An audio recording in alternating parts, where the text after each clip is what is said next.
Welcome to me, where suspenseful, thrilling, and mysterious stories will draw you into a world where the lines between reality and fantasy seem to blur.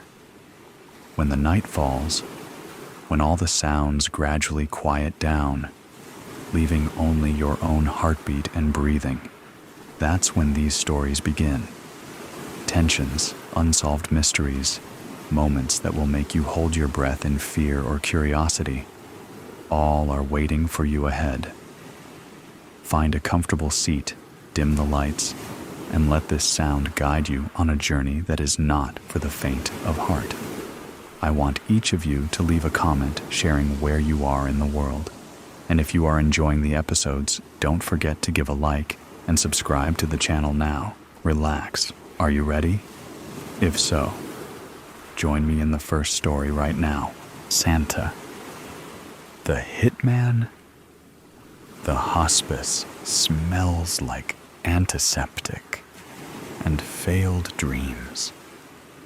A Christmas-themed air freshener dangles from the IV stand, swaying in time with my father's mechanical wheezing. It smells like cinnamon and regret. The fluorescent lights hum, drowning out the morphine's slow drip.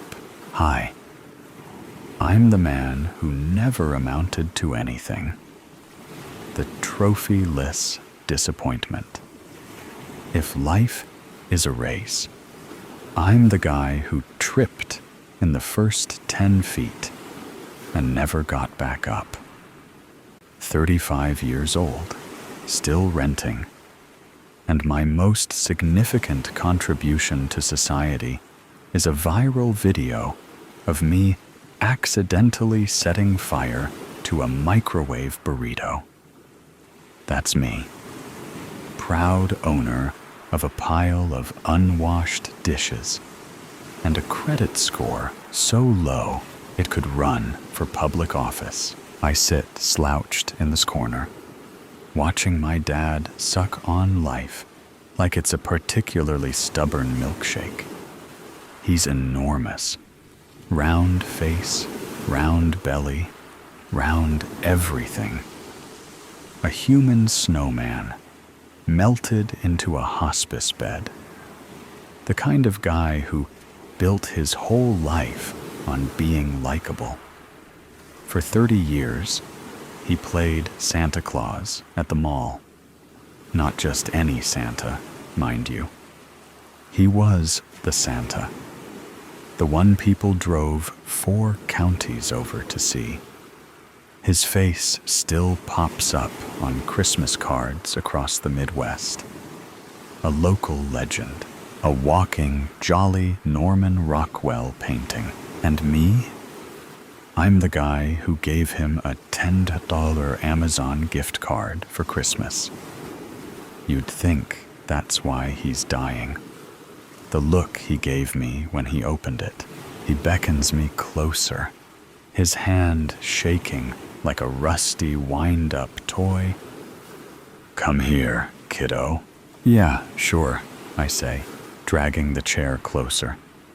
It screeches against the linoleum like its legs are fighting with the floor. What is it this time? Another story about how you single-handedly saved Christmas at the mall in '93. His laugh comes out like a wheeze caught in a blender. Then he stops, face turning deadly serious, eyes boring into mine. I've got a confession, kiddo. Something big. I lean back. Here we go again. Oh, great. Did you save Christmas again? He laughs, shakes his head. His smile, faint but still there, cracks like old plaster. No. Listen to me, kiddo. I killed people. I was a hitman. The words hit me like a sucker punch to the ribs. His eyes twinkle, with something far from Christmas cheer. For a second, I couldn't breathe. Not because I believed him, but because some part of me wanted to. Like, even in death, Dad had to be bigger than life. Then the ridiculousness hit me, and I laughed. Hard. Too hard. Jesus, Dad, did the morphine knock your last screw loose? You don't think a guy with fake snow in his eyebrows could carry out a clean kill? Do you?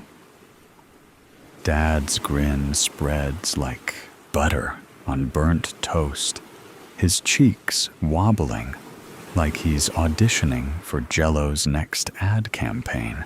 I stare. Words feel stuck somewhere between my brain and my tongue, like traffic on the I-5 during rush hour. I've got a list of things I never expected to hear from my father. I love you. I'm proud of you.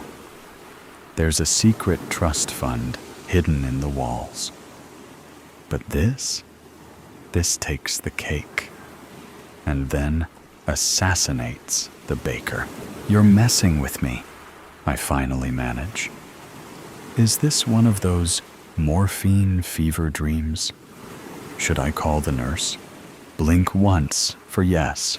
Dad coughs out a laugh, deep and phlegmy, shaking his head. No joke. I was good at it too. Seasonal work was the perfect cover. Everyone sees Santa as a big, harmless teddy bear. No one suspects Santa Claus of carrying a 9mm Glock. I blink. Hard. He's lost it. The man's gone off the deep end, dragged the Christmas tree, the reindeer, and the inflatable snowman with him. I had a code, he says, his voice dropping to a low rasp, like he's auditioning for The Godfather. Never moms, never kids, and no one who liked Christmas. I rub my temples. So you're telling me all those business trips to Reno weren't about fixing mall contracts? Nope. He pops the P like he's proud. They were about fixing people. Your old man was a regular Mr. Clean. And you expect me to believe this? He leans forward, a Herculean effort given his state. Remember the upstairs neighbor at our old place? The guy who played techno at 2 a.m.? I nod slowly, stomach sinking. You said he moved. I moved him. His grin widens. To a landfill. Permanently. You're not serious, I whisper, but my voice cracks. Oh God, he's serious. Go to my apartment and look for a box labeled Santa's Naughty List. Top shelf of my closet. See for yourself. I'm halfway to the door when the heart monitor gives up. The line going flat, like it's tired of pretending he had time left. Dad's apartment is a shrine to Christmas. Not the classy Pottery Barn kind of Christmas. This is the Walmart on clearance kind. Everywhere you look, there's a red and green assault on the senses. Tinsel dangles like garish cobwebs. A nutcracker army lines the windowsill, their paint chipped like they've been through a war. Fake snow dusts every surface, not sprinkled, but dumped. like he'd been trying to recreate a blizzard indoors. I kick a pile of it near the couch. It puffs up, glittering. The closet, though, that's where things get creepy. Rows of Santa suits hang in perfect order, sorted by decade. The 80s suits are polyester atrocities, faded red like tomato soup left in the sun. The newer ones are lush, rich velvets. There's even a Santa pimp cane leaning in the corner. Because, of course, there is. And the smell? That weird mothball meets candy cane funk. It clings to your clothes, gets in your hair. I'd need 3 showers and a priest to feel clean again. That's when I see it. A box on the top shelf, labeled in Sharpie, Santa's naughty list. My stomach drops. No way that this is real. No way. The box creaks as I pull it down. Years of dust exploding in my face. Inside, the first thing I see is a pair of cracked glasses. Thick, Coke bottle lenses, scratched to hell. Still smeared with something. A fingerprint, maybe. Or worse. Intrigued, I pick them up gingerly, like they might bite. It had a Christmas gift tag hanging from it, reading, "The neighbor who played ABBA on repeat." Next, there's a gold wedding ring, heavy, engraved with "Forever Denise." This one has tag dangling from it that reads, "Hired by Denise to take care of her abusive, cheating husband." She gave me fresh baked cookies, still warm from the oven, too. The box bulged with trophies, Christmas tags swinging off them like tiny, glittery alibis. At the bottom, a mall Santa hat, its white fur trim stiff and crusted with something dark brown. Blood? Hot chocolate? Both? My hand hovers over it, like touching. It might connect me to him, but I jerk back. My heart pounds in my ears. This is insane. This is nuts. This is impressive. Turns out, Dad wasn't just a professional at making kids smile. He was a professional at making people disappear. The thing about secrets is they're sticky. Once you hear one, it clings to you like gum on a shoe, no matter how much you scrape. Dad's confession isn't just sticking, it's metastasizing. The more I think about it, the more I see his life wasn't 2 separate halves. Santa and Hitman, jolly old saint and silent assassin. It's all the same guy. And now, I'm the one holding the bag. He's dead. The town's favorite. Mall. Santa. Gone to that big workshop in the sky. Kids will cry when they hear. Some mom will bring them to the mall next week, hoping to see his stupid, twinkly eyes and hear his gravelly laugh. Instead, they'll get some substitute in a cheap suit, the kind who smells like whiskey and regret. That'll be Dad's legacy. A hole in the lives of every snot-nosed kid who sat on his lap. Unless I tell the truth. If I do, it won't be crying kids. No. The whole town will lose its collective mind. Imagine this headline. Breaking news. Killer. Kringle caught dead. The local paper will have a field day. They'll dig up every photo of him, grinning in his red suit, surrounded by smiling children, and slap it next to words like murderer in bold block letters. The tabloids will pick it up.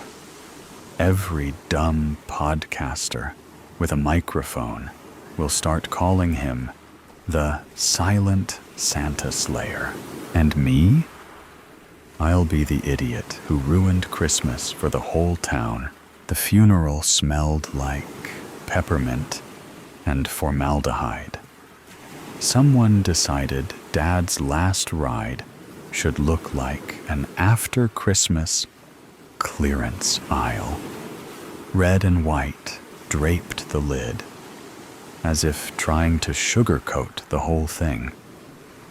And of course, the mall workers showed up in elf hats, because nothing says, "We respect your dead father," like polyester and jingling bells.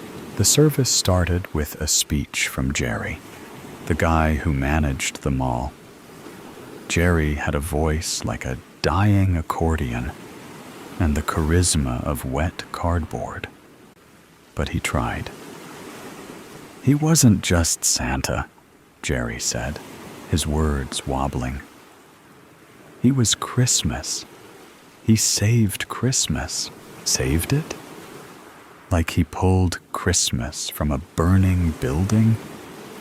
You mean he sat in a chair for 8 hours a day while toddlers screamed in his face? Then came the slideshow. Dad with kids. Dad shaking hands. Dad eating cookies that probably came with handwritten death requests. And now it was my turn. I stepped up to the podium, clutching my notes. My palms were slick, my mouth dry. Every eyeball in the room locked onto me like I was the halftime show. Here lies Santa, the town legend, and here comes his loser kid. Fumbling for words, I cleared my throat. Dad was unforgettable, a safe start. Too safe. My hands shook. I glanced down at my notes, then up at the crowd. Their faces blurred. My brain buzzed because, my voice cracked. He was Santa, and a hitman. The room froze. A collective gasp sucked all the air out. Then Jerry laughed. The kind of laugh that makes you wonder if someone's choking. Santa? A hitman? More laughter erupted. Next, you'll tell us Rudolph ran a dip-fighting ring. I blinked. The crowd thought I was joking. Thank God, I faked a chuckle. The kind that burns your throat on the way out. Yeah, I guess he really killed it as Santa, huh? The groans at my pun covered my slip-up, and I pivoted. Hard. But seriously, Dad was the most unforgettable Santa this town ever had. They clapped. Some people wiped tears. And me? I stared at the casket, wondering what was worse, burying the truth with him, or walking around with it, lodged in my head forever. The funeral was barely over when he found me. Grizzled guy in a trench coat. The kind of face that looks like it's been carved out of driftwood. He shook my hand, his grip hard and dry, and said he knew my dad. "Frankie," he said, like I should already know who he was. "An old associate of your dad's." Associate? What kind of associate? Did Santa have a union? A reindeer mafia? "Sorry for your loss," Frankie said, not sounding sorry at all. "Your dad was a legend, one of the best in the biz." "The biz?" I asked, the words tasting like sewer milk. Frankie smirked, like I'd just failed some kind of test. He opened his trench coat, not for a gun, or a bomb, or a flashing incident, but for a business card. The font was a little too cheerful, a little too Comic Sans for what it said. Kringle and Associates. Holiday solutions for your problems. I stared at it like it might bite me. "This is a joke, right?" Frankie leaned in, breath heavy with something cheap and lethal. "Your dad wasn't the only one," he said, his voice like gravel, rolled in honey. He pulled a candy cane from his pocket, twisting it between his fingers. "Seasonal work. It's got its advantages. Keeps things clean." He paused, watching me, waiting, like there was something I was supposed to say. "It's the perfect cover." Frankie smiled, teeth yellowed like a dog just pissed in the snow. He straightened up, sliding his hands into his coat. "Your dad always said you'd make a great Santa. You've got the look." My dad spent my whole life teaching me things I didn't realize were lessons. How to lie with a smile. How to disappear in a crowd. How to keep secrets. I always thought he was preparing me for life, but maybe he was just preparing me for this. Frankie's words hung in the air like cigarette smoke, clinging to my skin. I opened my mouth, but nothing came out. Frankie tipped an imaginary hat and walked away, disappearing into the kind of fog that makes you doubt he was ever really there. I looked at the card again, the words staring back like a dare. Kringle and Associates. Dad always said to find a job that suits you. But some jobs find you. In the distance, I heard bells, maybe wind chimes, maybe the Salvation Army guy packing up. Who knows? What I do know is that I hate kids. I love cookies, and I could probably pull off the beard. The above story ends, but the suspense and thrill have never stopped. Right here is another equally interesting story. Please continue listening. Under the Kitchen Sink. Spoiler, but a scare warning. MC and other characters talk about being knocked out and a near death from a spider bite. Very mild. Fictional story, but based on orthodox Christian spiritual warfare. It was a Saturday afternoon when I was 13. My friend Lila and I were playing hide-and-go-seek at her house. Lila was my new friend, but she was fun to hang out with. I also had a friend named Aiden. He was my best friend since I was little, like really little.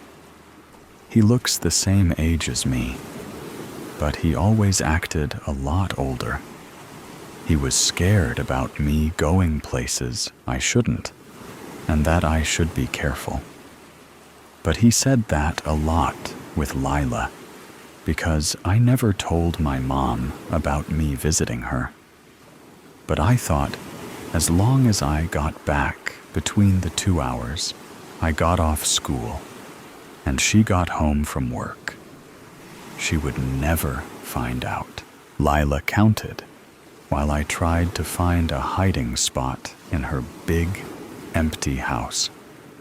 My feet echoed as I ran around, and then I found a room under the stairs.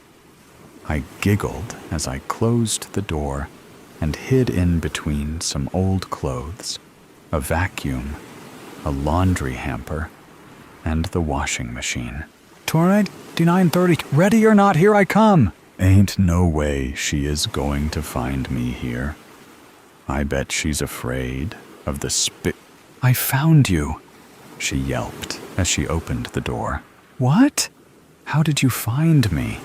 This had to have been the best hiding spot. Lila waved her hand and said, That's not the best one. That one is quite easy to find. I got up and dusted my pants off. And as I walked out, I closed the creaky door. Then I asked her, What is the best hiding spot? Now, why would I tell you that? Because then you would know how to find me. But do you want to know? But the way she said it, it made me really want to know. Please, please, please tell me. I won't hide there. I just want to see it. Lila whipped her dark hair and tapped her finger to her chin. You may not want to hide there, but you will probably stay there for some time when you see it. I was confused, but it still made me want to go even more. Follow me, my friend, she said, reaching for my hand. We went past the front door of her house and through the entryway to her kitchen. I hopped on the white tiles as I followed her, and she let me go. Are you ready? She asked. Mm-hmm.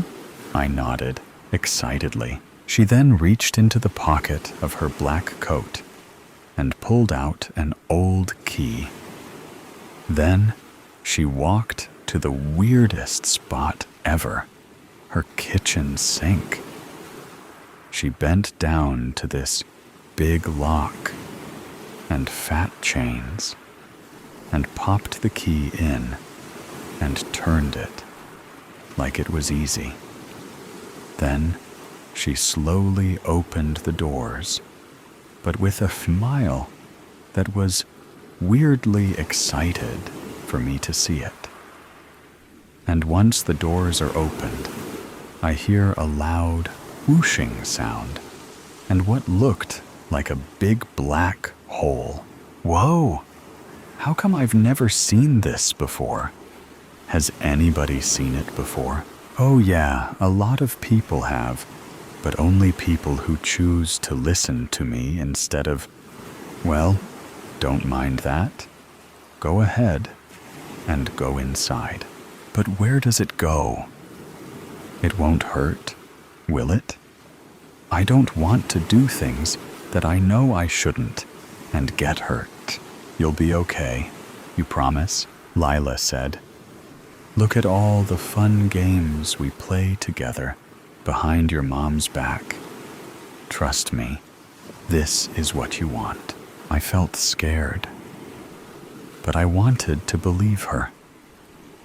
I took a few steps toward the sink, and the closer I got, the closer I felt like it was pulling me in, and it was harder to get away.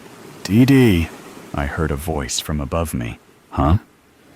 I look up and get a push back from the sink, and the doors slam closed on their own.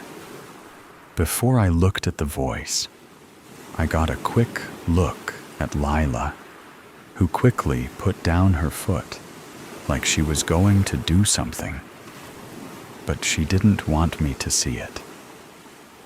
I turned around, and in the window above the sink, I saw Aiden looking at me.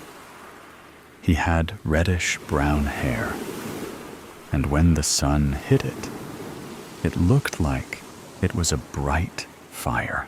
He said with a worried face, "Why are you here? I warned you not to come here." "Oh, we were just having a little fun. You'll get hurt." Before I could say anything, he looked over to Lila and said, "What are you doing?" "Exploring." "Why do you have to ruin the fun?" He answered, "You are a stranger."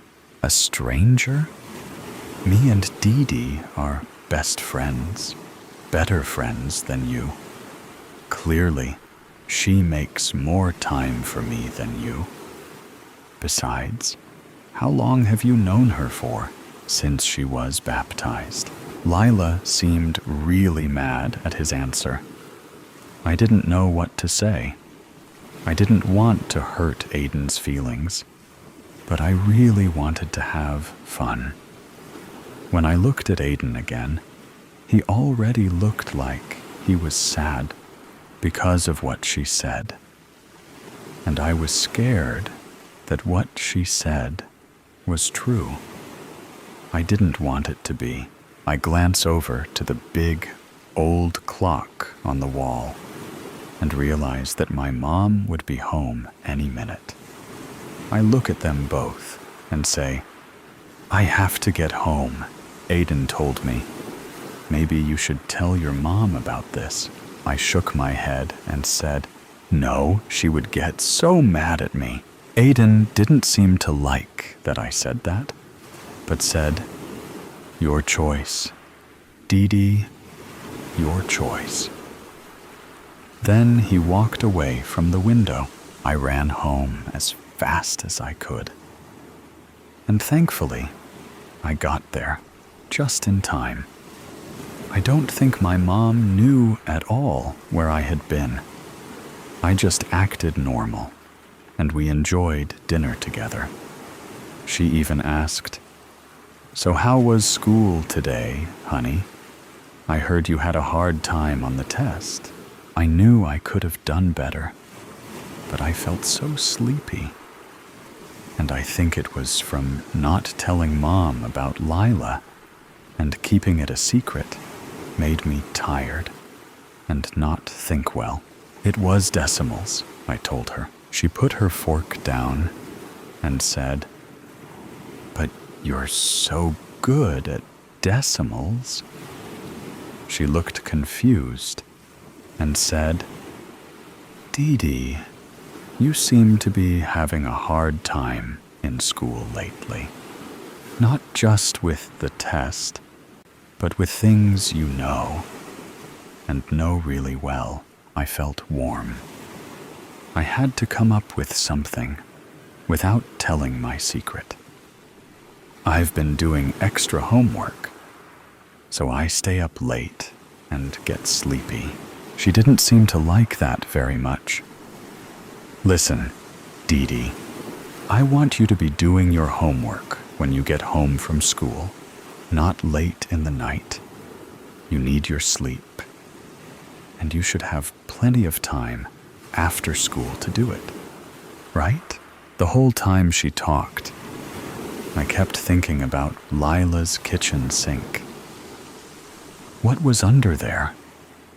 Where did it go? Was it really as bad as Aiden made it out to be? "Dee Dee, Dee Dee, My mom snapped me out of my thinking. Look, hun, you need to finish up and go get some rest. Homework in the afternoon and sleep at night. That's all.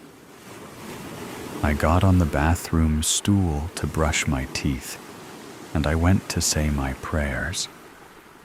As I did, I had a really bad feeling that I didn't usually have. I felt bad about how I treated Aiden earlier. I hoped he still wanted to be my friend. I turned the switch on my small blue lamp. And as I went to bed, I threw the covers over my head. My blonde hair got in my face as I curled up, confused about my day. Psst! I didn't think anything of it and closed my eyes tightly. Psst! That time was too loud.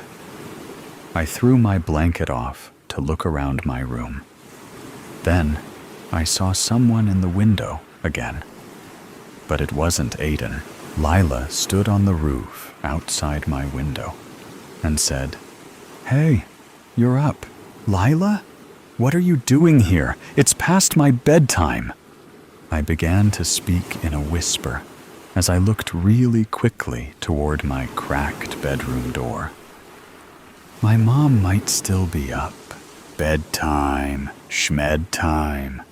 It doesn't matter as long as you don't get caught. Don't you want to see that portal? But Aiden said not to. Lila rolled her eyes and said, "Aiden isn't saying that because he is worried. Aiden just doesn't want you to have any fun." "But, come on. You don't want to be a scaredy cat, do you? You can do what you want. You wanted to see the hiding spot yourself. Remember?" With the last word, she said, her eyes lit up. But it wasn't in a good way. I really wanted to see what that black hole was. Maybe she was right. I can do what I want. We were back in her kitchen. She had led me out of my house by a rope she tied to the roof, and I had no idea where it came from. "Are you ready this time?" she asked. I nodded, even though I was really scared, and my heart beat faster than it had beaten. She opened the cabinet doors again, and I was greeted by the loud sound and twirling portal. I slowly tippy-toed toward it. Closer and closer and closer. Then Lila pushed me. She grunted. I screamed the loudest scream, and I don't think anyone heard me. As I began to fall down into the dark space, I saw a ledge and held onto it, trying not to let go, because I knew if I fell any further, no one could help me. I turned around, and the last thing I saw was Lila. But it wasn't Lila.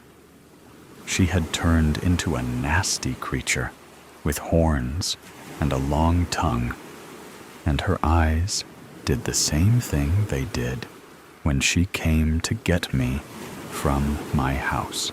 That's what happens when you mess around where you shouldn't while passing on. And she closed the cabinet. I screamed and screamed and screamed, but it just echoed at me. I yelled for someone to help me, but no one was there. I should have listened to Aiden. I yelled again, now crying loudly. I should have listened. The last thing I could think of was to say a prayer. I knew I felt guilt the last time I prayed, but I knew I still had to.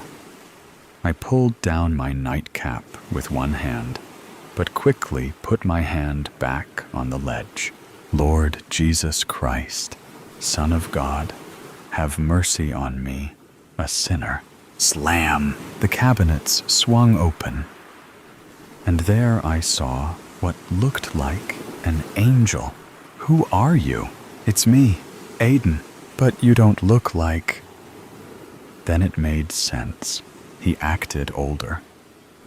He knew me since I was baptized, and he was always trying to keep me safe. You're my guardian angel?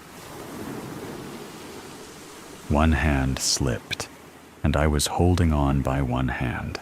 Take my hand, and I can help you. I struggled to pull my hand up. I pulled and pulled, and finally, I slapped mine into his, and he pulled me out within the blink of an eye. And again, the cabinet slammed shut. He grabbed me to help me brace for the impact as we hit the floor. I gasped and slowly got up, feeling like I was just beaten up. What just happened? Where is Lila? What did she mean by passing on? Dee Dee, you saw. Lila isn't a human girl. She's a demon, and she went back where she belongs. And I am your guardian angel assigned to you. I've been trying to keep you safe. You almost died. You are knocked out at the moment, and soon you will wake up. I thought my next question would be, how did I die? But he answered before I could ask. The first time you came towards the portal, you were near a nest of spiders, poisonous ones. And because you had disobeyed, and how close he had become to Lila, you put yourself in a very dangerous position. But I pulled you away. This time around, one bit you, and it was almost enough to kill you. But thank the Lord you prayed when you did, before it was too late. Or we'd be in a different situation. I thought about it. If I had passed, it would have been 3 days, and then it would have been the toll houses. And I certainly wasn't ready for them yet. I was shocked. But this is all happening, right? How about hide and seek? What happened with that? It still happened, but you were the only one who could see Lila, and me as well. But the portal itself exists, but not in the way you thought may have at first. I stood there and sat back down. What do I do now? What I've told you to do is be honest and listen to those who are trying to protect you. We stopped talking for a minute. I needed to take a moment to think about what happened. We both looked at the moon, and my last question was, when will I wake up? Just keep looking up, he said. Your mom will come to find you here safe. And will I see you again? He looked at me and smiled and said, just continue to live as you should. I will always be here to protect you. Let's continue with the next no less thrilling stories. The couple in the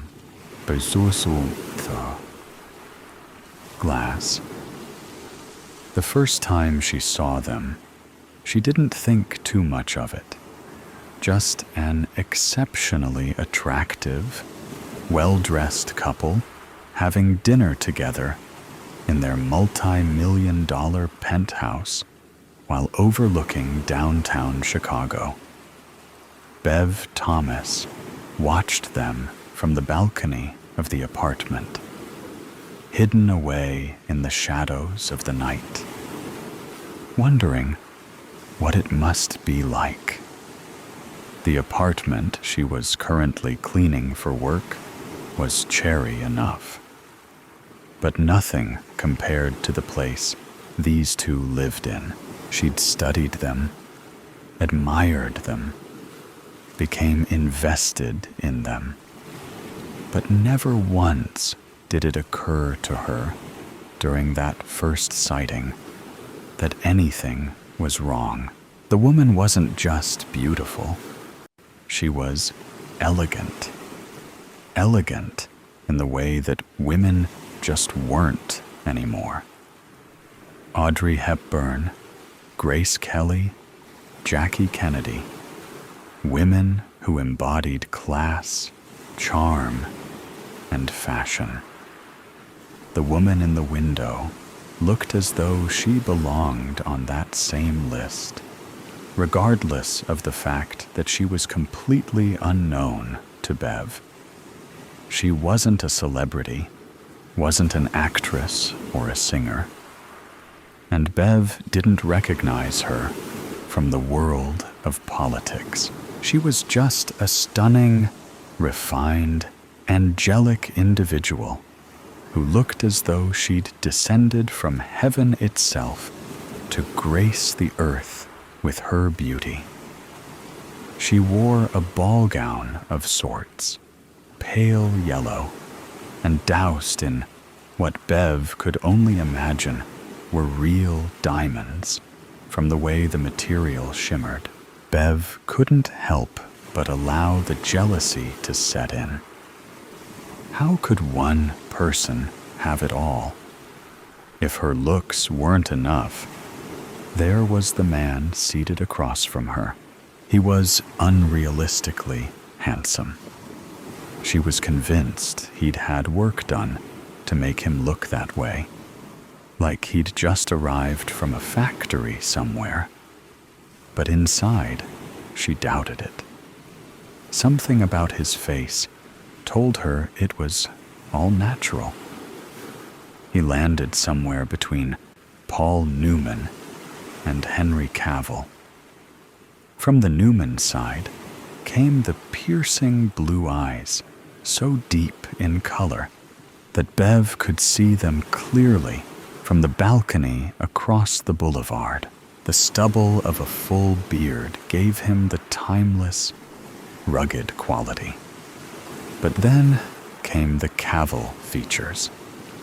A strong, chiseled jaw, a full head of wavy auburn hair, and a physique that looked as though Michelangelo had risen from the dead and carved it himself. Bev's life could have stayed perfectly normal if it had only been that one time, but it hadn't. She cleaned that apartment 5 nights a week for an owner that was in town once a year, and every single night she found them in that exact same spot, just looking at each other. The second time, she found herself talking out loud about it. After all, it was just her. The walls weren't going to be critical of her self-monologue. The hell are they doing? Every night? She whined as she dusted away at the shelving and priceless decor. If I had money like that, I'd never cook another thing ever again. Then it occurred to her, and she nodded to herself at the realization. Probably a personal chef brings the 5-star menu to their front door. Unbelievable. She watched them as they ate, trying to imagine what the steak and asparagus tasted like when you were that well off. But from what she could tell, they didn't seem to enjoy it all that much. Probably eat like royalty so much that the glamour wore off, she'd thought. She'd forced herself to ignore them after that for the entirety of the second night. It was when she arrived for her shift on the third evening that the situation started to feel off. Something just wasn't quite right about them. Third night in a row, and there they were, seating by the window, candle-lit dinner, and champagne. It was like watching someone's anniversary on a loop. That night, she didn't ignore them. That night, she actually moved a chair from the other side of the living room to the window where she could make herself comfortable as she stalked. She began to realize small details about them. Their clothing had changed, but their expressions were exactly the same. Stoic. As she watched their rendezvous unfold, she noticed that neither of them took a single bite of their meals or a solitary sip of their wine. Odd. Then there was Prince Charming's facial hair. The stubble had been there to begin with, but now the shadow of a budding neck beard was now showing. He hadn't shaved in a few days.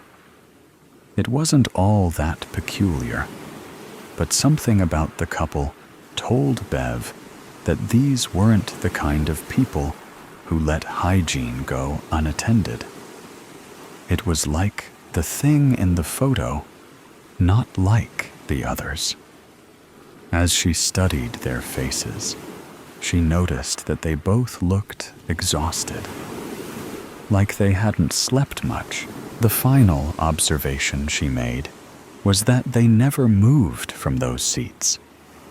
When they did shift in place or push food around on their plates, their movements were subtle, almost careful. It became almost irritating for Bev. At first, she'd enjoyed daydreaming about what their world must be like. But now the show was becoming a bore. She moved the chair back to its spot on the other side of the room and ignored them as best she could for the rest of her shift. But when she returned for the fourth and fifth night that week, she found them there still, staring at each other and never moving. Saturday and Sunday she had off, but her mind was completely occupied by that couple across the way. It bothered Bev so much that Monday morning she decided to do a little detective work. She didn't have names to go on, so she went about finding them out. She made calls, did some internet searches, even sorted through city and county records to get any information that she could. It took her most of the day, but she finally found something. The penthouse on the 42nd floor on the left-hand wing belonged to a man named Doug Allen. He was some sort of financial wizard and had obtained an enormous amount of wealth day trading. From what Bev could tell, he'd never been married. Must be a girlfriend, she thought. But then she called the front desk of the building the penthouse was in and discovered that Mr. Allen hadn't used his personal entry sensor or code in over a month. When she went in to clean the apartment that night, they were there again, sitting by the window, looking like a set of puppets. It was too much for Bev. She was too invested. She made her way across to their building and waited outside until a stranger walked in, walking in behind them and onto the elevator as if she belonged. Thankfully, the ladies at reception were fully engaged in a conversation about the latest episode of Yellowstone and hadn't noticed. When she arrived on the 42nd floor, she found herself in a hallway that offered only 4 options. 1 penthouse door for each wing of the building. She approached their door and immediately noticed the "Do Not Disturb" placard that hung beside it. She was so nervous, she was shaking. But this couple had completely polluted her days and nights. She had to know what was going on if she ever wanted to get back to reality. She didn't know what she would say when they answered, but she decided she would figure it out as she went. She knocked once with the intention of doing it a second and third time, but when her knuckles connected with the door, it inched open slightly. It hadn't been properly latched. She looked at the opening for over a minute, trying to decide what to do. Clearly, they hadn't heard the knock, as no one came to the door to confront her.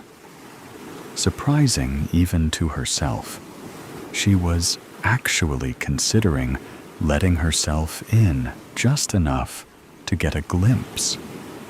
She decided against the idea initially, but as she reached for the knob to close the door, she couldn't help herself. She shifted it open a little further, just enough to see inside. There was a small table in the center, and on the top were dozens of photos and documents. She'd come this far. She needed something to satisfy her insatiable interest. She approached the table and began to peruse the contents. The photos were all of the couple in the window, but the images were all from afar, as if whoever had taken them had done so without their knowledge. Bev's stomach started to turn as she read through the documents. Every one a piece of evidence. Evidence of an affair. It wasn't the affair itself that unsettled her. It was the fact that someone had collected evidence of it and had compiled it right here in the home of the man involved. She set the papers down and began to take steps backward as quietly as she could. But a noise behind her forced her to a complete stop. "You shouldn't be here," he said. Bev was frozen, the fear infiltrating every cell. She was caught. But that wasn't what frightened her. It was what she had walked into. She turned slowly, being careful to control her movements. As she did, she found herself face to face with the barrel of a pistol.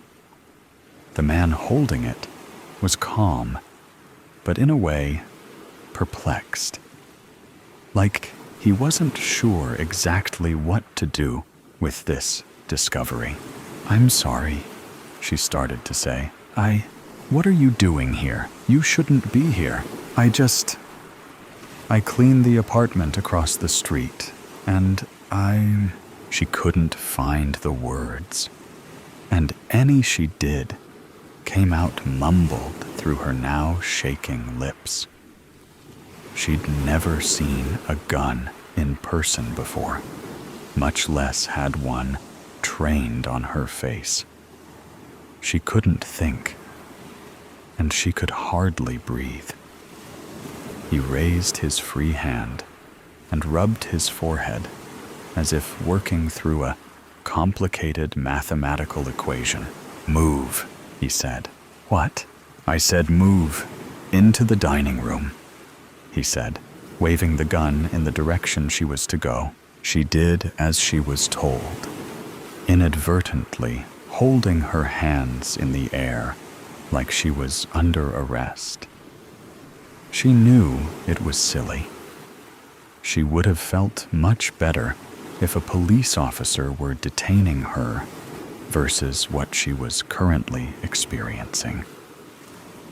As she emerged into the dining room, the couple she'd been watching for over a week came into view. They had to hear her enter, but they didn't dare move, and Bev believed she already knew why. "Douglas, Denise, we have an unexpected guest," he said. Still, they didn't move. Bev waited for a verbal confirmation that they were even alive. But then she saw the woman he'd called Denise's throat catch slightly as she fought to control her breathing. "I think introductions are in order. Why don't you go first?" he said, poking Bev in the back with the gun. I'm Bev Thomas. I just clean the apartment across the street. Perhaps you'd like to tell us exactly why you've intruded upon our evening of wonders and romance. Bev Thomas. I noticed them having dinner in the same spot all last week, and You were nosy, the man said, finishing her sentence. I was concerned. You didn't mean what? To break into this apartment? To impose somewhere you weren't welcome? But you did it anyway, didn't you? Bev Thomas. You know what, though? That's okay. You see, you and I are a lot alike. Curious. You were curious about this beautiful couple. So was I. You can imagine just how curious I was when I discovered that my wife of 15 years was having an affair with a wealthier, more attractive, and apparently more adventurous man. Bev didn't know what to say. Her fears were being confirmed, but that didn't bring her a single ounce of relief. For once, she wished she'd been wrong. Since they can't answer for themselves, allow me to complete the introductions. Douglas Allen, my wife's new lover. My darling wife, Denise. As for me, my name is about as important as our marriage was to my whore of a wife. Again, Bev stayed quiet. You must be wondering what exactly you happened upon tonight. Bev Thomas, let me illuminate you. You see, I have been tracking this forbidden love affair for over 2.5 years. Every meetup, every email, every middle of the night phone call that my wife took from the downstairs bathroom as if I wouldn't hear. Everything. I was so moved by the greatest love story ever told that I figured, why not recreate it? Let the lovebirds live through it all one more time. We've been at it for weeks, Bev. Day and night.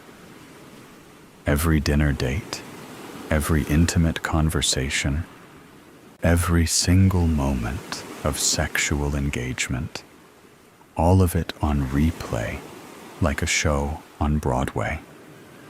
The obvious difference is an audience of only one to enjoy it, he said, referring to himself. She doesn't have anything to do with this, Mike. Just let her leave. Denise's sudden outburst startled Bev so much that she almost jumped. The woman in the window had finally broken her silence. The man called Mike was still behind her, so Bev couldn't see his face.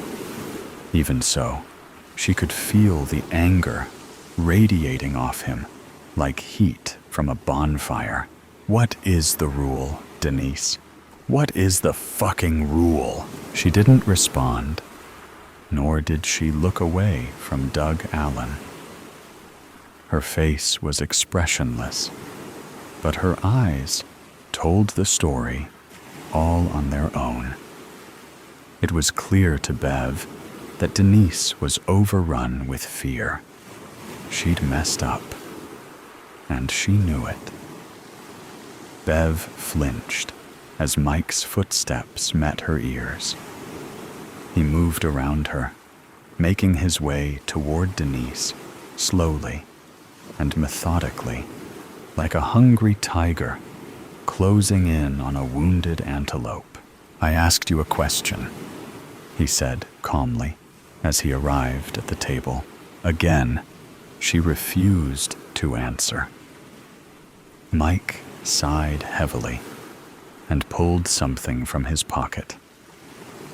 Before it registered what he had retrieved, the blade of the folding knife had flipped open and had been driven through Doug's hand, nailing it to the tabletop. Doug screamed out in pain, and Denise did the same. All the fear, anger, and misery exploding out of her. "Look what you made me do, you whore. You worthless bitch. You couldn't follow a simple set of fucking rules. Don't break character. Ever. You've ruined the entire sequence." When he was done, he collected himself and turned back to Bev. She expected he was about to explain the rules of engagement in this little game he'd created. But he stopped realizing what he had done. Years of tracking, months of planning, weeks of playing out his fantasy of revenge, and he'd never made a mistake. Until now. He turned back around as quickly as he could, but it was too late. Denise had already pulled the knife from Doug's hand. As his front side became exposed, she drove the knife deep into his chest. He gasped and began to stumble backwards. She followed him onto the floor, where she pulled the blade out and then stuck it in again. Then again, and again. Doug nursed his wounded hand, and Bev watched, frozen in time, as the slaughter ensued. When she no longer had the strength to pull the knife out, and Mike was fighting for his last few breaths, she moved up to his head and whispered something in his ear. His eyes went wide, then slowly shut, as the final bit of life departed from his body. What happened next was a whirlwind of police sirens, flashing lights, EMTs, and crime scene technicians. People in uniform taking Bev's statement again and again. Paramedics checking her for injuries, the flash of cameras as evidence was documented and collected inside the penthouse. She couldn't bring herself to say much of anything, but she hung on every word as Doug and Denise detailed what they had been through while captives of a madman, driven to the edge of sanity by pure rage and jealousy. When the police had finished their questions, and just before the pair were swept off by an ambulance to receive further medical attention at the hospital, Bev had time to ask one single question. She approached the back of the ambulance and looked up into Denise's eyes. "There is so much I don't understand. I'm glad you're both okay. But what did you say to him?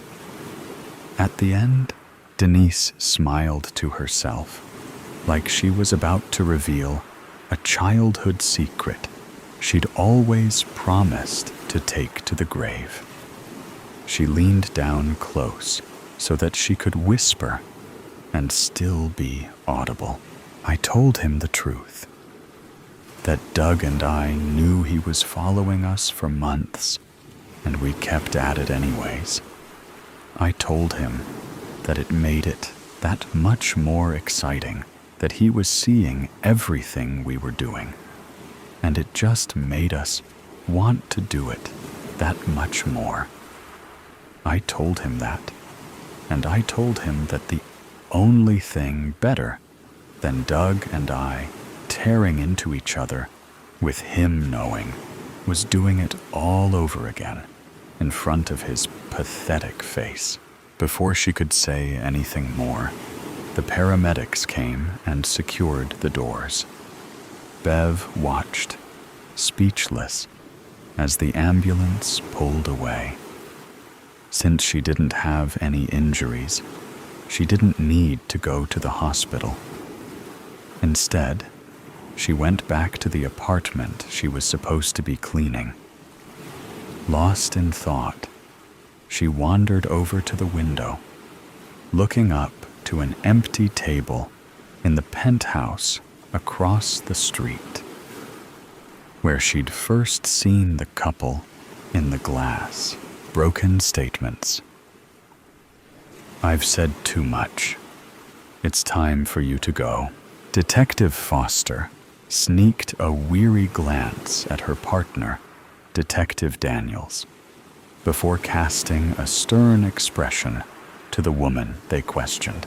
You haven't said much at all, the detective countered.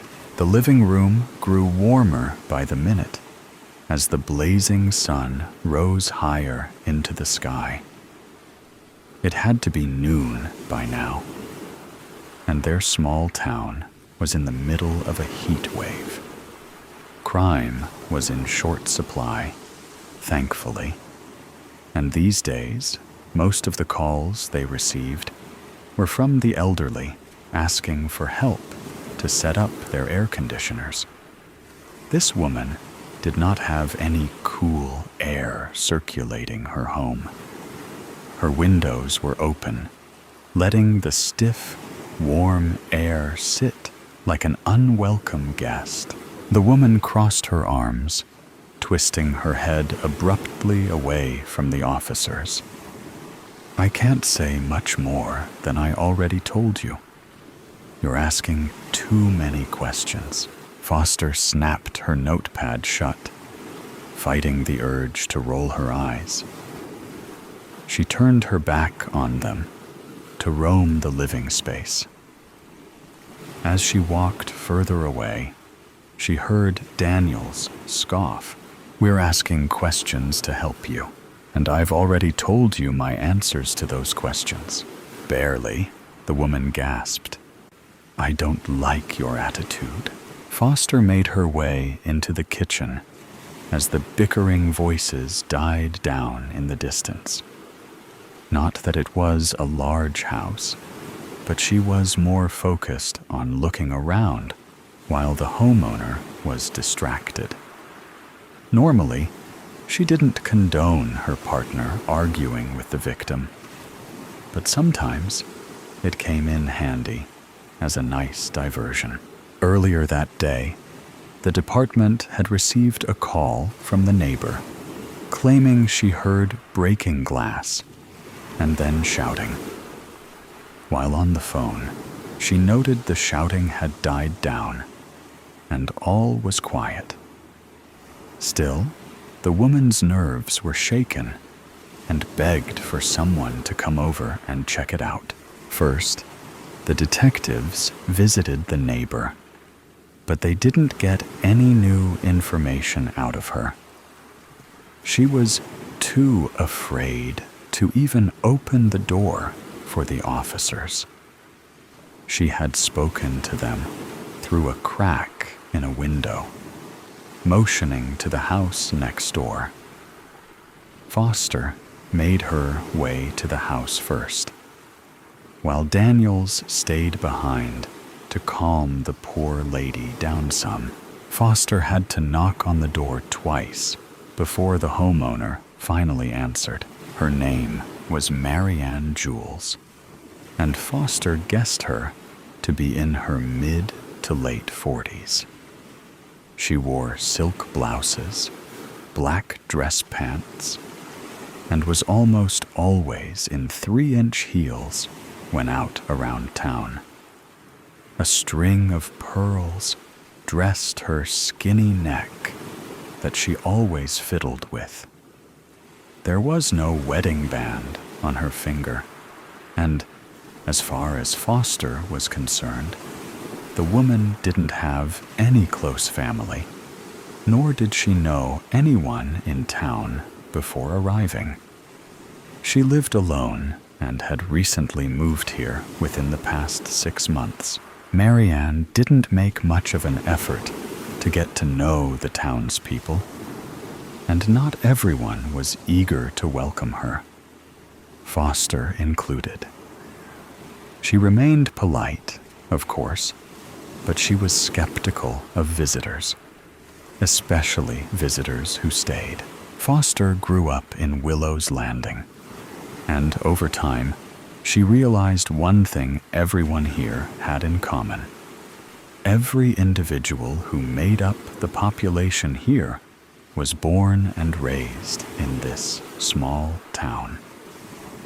Sure, the occasional tourist came through, but no one ever moved to Willow's Landing, nor did anyone born here ever move out. When Marianne had finally answered the door, she was less than pleasant to see an officer standing on her front porch. She remained standoffish, but gave the detectives enough information for them to figure out the glass shattering the neighbor had heard was a window breaking. Marianne admitted someone broke into her house, which was enough for them to enter the premises, but they couldn't get any more information out of her. Marianne acted scared, but beat around the bush when asked why she didn't call the authorities herself. First, she thought it was her imagination. Then, she changed her tune and claimed she wanted to check it out herself. Apparently, she has a cat hiding around the house somewhere, and suggested that maybe the feline had knocked over a vase. According to Marianne, it took her a while to discover the window because a 2-story condo is a lot of square footage to cover. It was tough for both detectives to remain impartial as they questioned her, but that was all they needed, for her to admit a window broke. How did the window break? Daniels had asked. Which window was it? Mind if we check it out?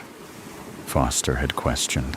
That was when Marianne stopped playing with the pearls on her neck and pressed the back of her hand to her forehead as though she were ready to faint. Claiming she had said too much, Foster sauntered through the kitchen, taking in the surroundings. It was pristine, almost as if Marianne had never used it before. Yet, a knife was missing from the butcher block on the counter by the sink. The dishwasher was open a crack, so maybe Marianne did cook and was simply a neat freak. Regardless, the detective made a mental note of the missing knife. Too obvious? Maybe, but Foster didn't have a good feeling about this woman. The window above the sink was still in one piece, which was the main reason Foster looked around the place, determined to find this broken window. She rounded the island in the middle of the room and exited through the back. It led to a hallway. To her left was a bedroom, and in front of her was a bathroom. The detective peered into both rooms, but the windows were still intact. She made her way down the hall. The voices of her partner and Marianne growing louder. They still argued, as Daniels tried to get more information out of the supposed victim. But Marianne had none of it. She kept scoffing in response, without using her words. Marianne acted like a child, and, as Foster re-entered the living room, she could see the impatience and swelling frustration written all over her partner's face. She was on the other side of the living room now, behind Marianne, who didn't seem to notice the detective's return. Or maybe she didn't notice the absence beforehand. In no attempt to relieve her partner, Foster locked eyes with her him. She gave a curt nod while pointing up. Daniels didn't answer, but turned his attention back to Marianne instead. Foster walked up the stairs to see what she could find on the second floor. At the top of the landing, Foster faced the second bathroom. It was clean, the window unbroken. To the right was another room that looked to be an office or study area. Like the rest of the house, it looked untouched. The window was open, but not broken. A tuxedo cat sunbathed on the windowsill. So the cat was real, after all. Foster turned around, the stairs to her left now. She could hear her partner spouting off something to Marianne, but she couldn't make out the words. It was only a matter of time before Marianne kicked them out, so Foster had to act fast. There was one room left in the house, straight down the hall. If there was no broken window in there, she didn't know what they were doing here. Quickening her pace, the detective poked her head into the room at the end of the hall, which looked like the primary bedroom, judging by the queen-sized bed. Bingo!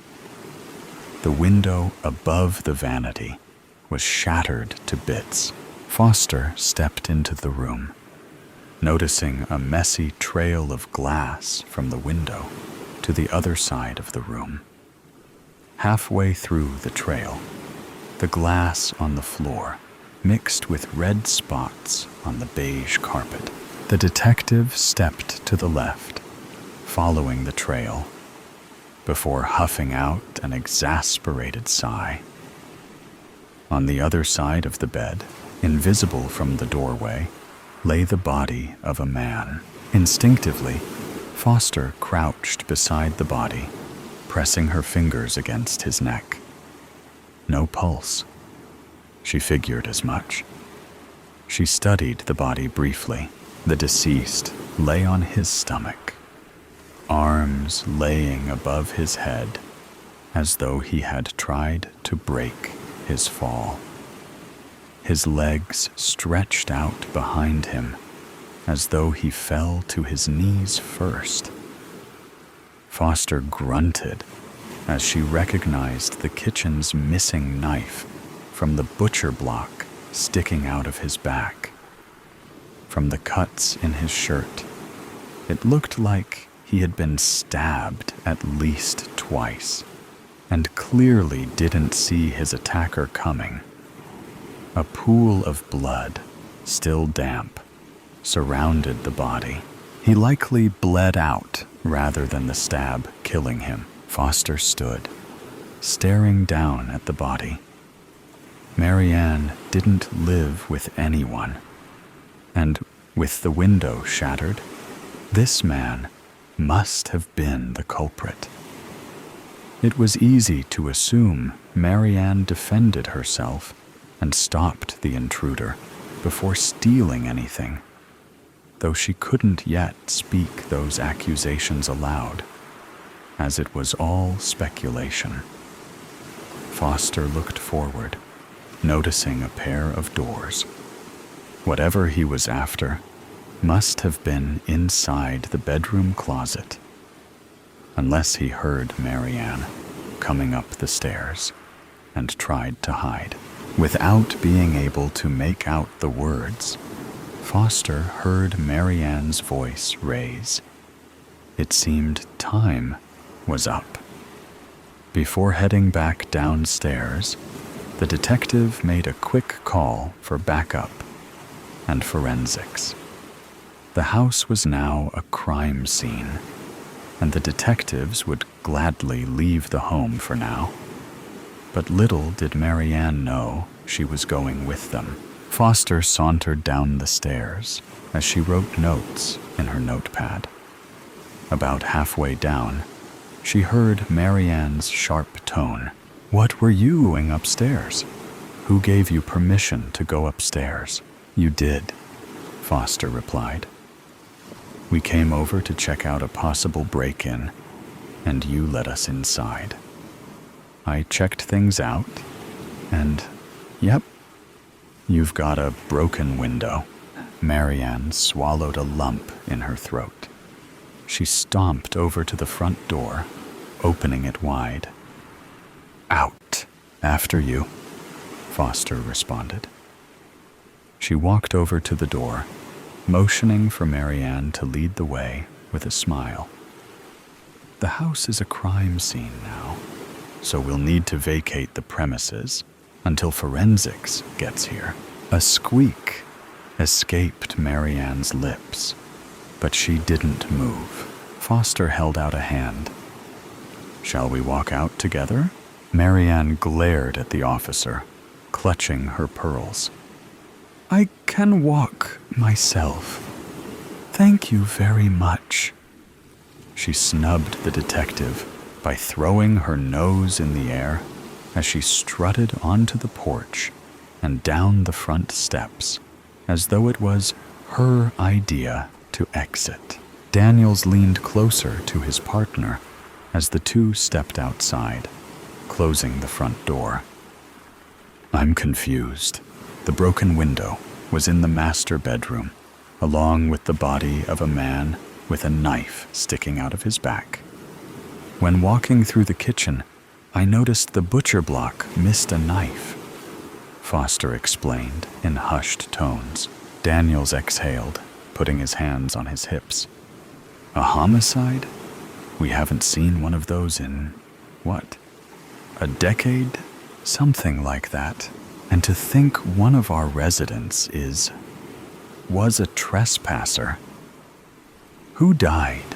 Foster watched Marianne, who paced her front yard, one hand fiddling with her pearls, and the other by her mouth as she bit her fingernails. "Subtle. That's the concerning bit," she answered. "More concerning than our newest resident possibly being a murderer? I didn't recognize the body." Daniels let his arms fall against his sides. "That's not possible. We keep track of who enters town, even tourists. No one's entered Willow's Landing since Marianne arrived 6 months ago." Foster shrugged her shoulders. "I said it was concerning." Daniels threw his head back, groaning.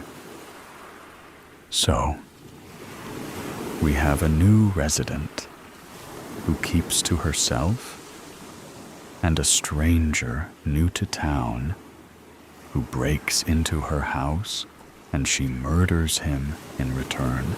Technically, we can't say she was the one who murdered him.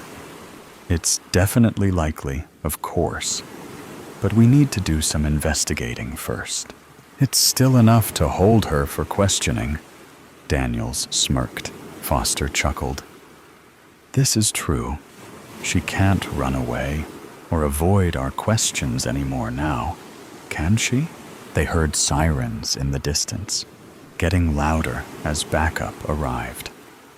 The detectives noticed Marianne freeze in her tracks, looking off into the distance.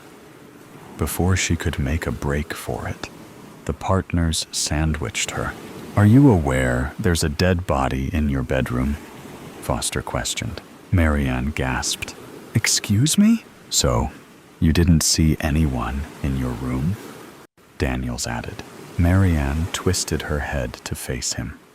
She glared at him. Of course not. Are you aware the broken window was in the main bedroom? Foster continued. Marianne turned her head back around to face her. Well, yeah. I went to check it out, remember? I thought the cat broke something. You saw the window, but didn't see the body? Daniels pressed. Marianne breathed heavily, looking back and forth between the two.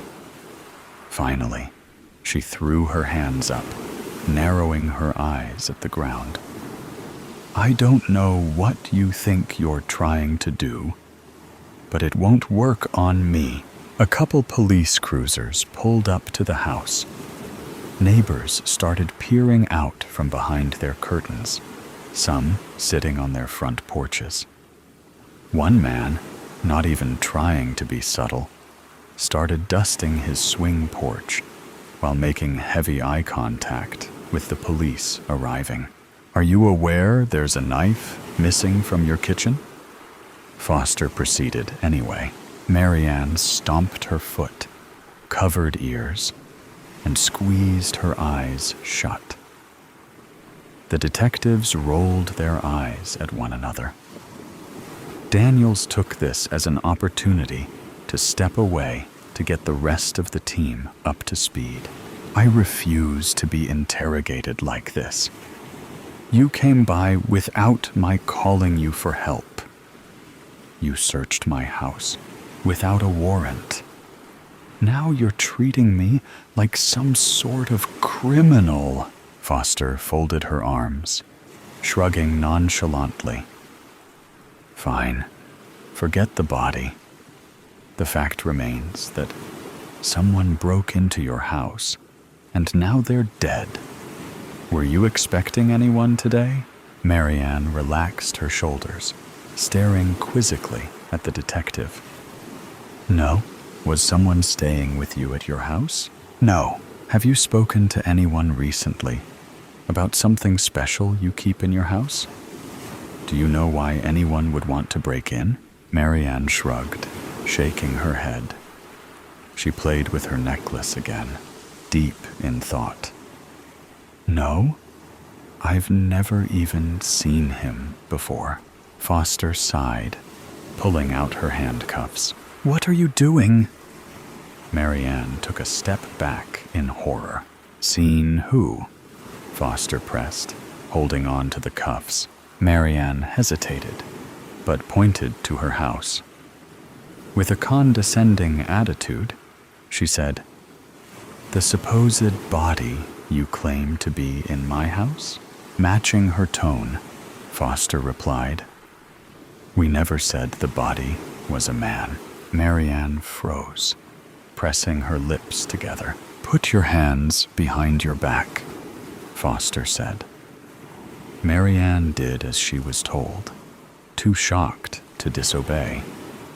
She listened as Foster read her rights, too stunned to speak. As soon as Foster completed the speech, Marianne opened her mouth to protest, but the detective stopped her as she led her to a squad car. Don't speak, she ordered. You've said too much already. Just when you think all the weird stuff has been told, the next story will make you think again. The Weight of Secrets. The bar was a typical rough 1970s bar on the docks of London. It was a dark bar, cigarette smoke and stale beer in the air.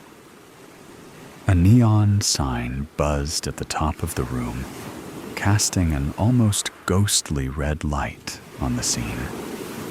It was a type of bar where secrets were told, debts were paid. A type of bar where men like Marcus knew not to linger. But tonight, he had no other options. He was seated in the last booth, facing the wall, a glass of whiskey half empty in front of him. The ice long melted, the drink as watered down as his nerves. His fingers tapped nervously against the table, and his eyes flicked to the door every few minutes. She was late. Of course she was. Claire had never done anything on time. It was a power move, a thing she had mastered when they were just kids pulling jobs together, before the messy world got messier, before trust became a precious commodity neither could afford. When she actually did walk into the room, it shrunk around her. She wasn't loud, she wasn't flashy, but she had an energy that turned heads. She moved like she knew things other people didn't, like she could see the strings behind the curtain, the mechanism, and knew exactly how to pull them. She spotted him immediately, sliding into the booth across from him, a cocky little smile on her face. "I didn't actually think you'd come," Marcus muttered, taking a slow sip of his glass. Claire reclined in a cross-legged position. "You called. I was curious." That was what you could say about Claire. She didn't waste words. It was as if every sentence was measured, weighed, and heavy. Marcus rubbed his jaw, suddenly unsure how to begin. He had rehearsed this conversation 1,000 times in his head, tortured himself with each word. But now, suddenly, all that preparation unraveled as he looked at her. "You don't belong here," he replied instead. Claire raised an eyebrow. "And yet, here I am." She motioned to his drink. "You gonna tell me why you called me out of the blue? Or are we just reminiscing?" Marcus exhaled slowly. He glanced around the bar.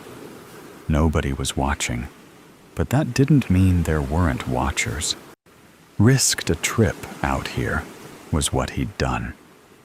Hell, even whispering Claire's name when he did what he did was a risk. But he needed a trusted person to help, or at least not rip his head off on sight. "We got a problem. I found something," he said. "About the shipment." Claire's expression did not budge, nor her posture. Here she was, now listening, really listening. "Go on," she said. Marcus hesitated. This was the moment, the point of no return. He could always backpedal, feign some excuse, play like this was whatever, but he didn't. "The shipment is not what they say it is," he said in a low voice. "It's not weapons."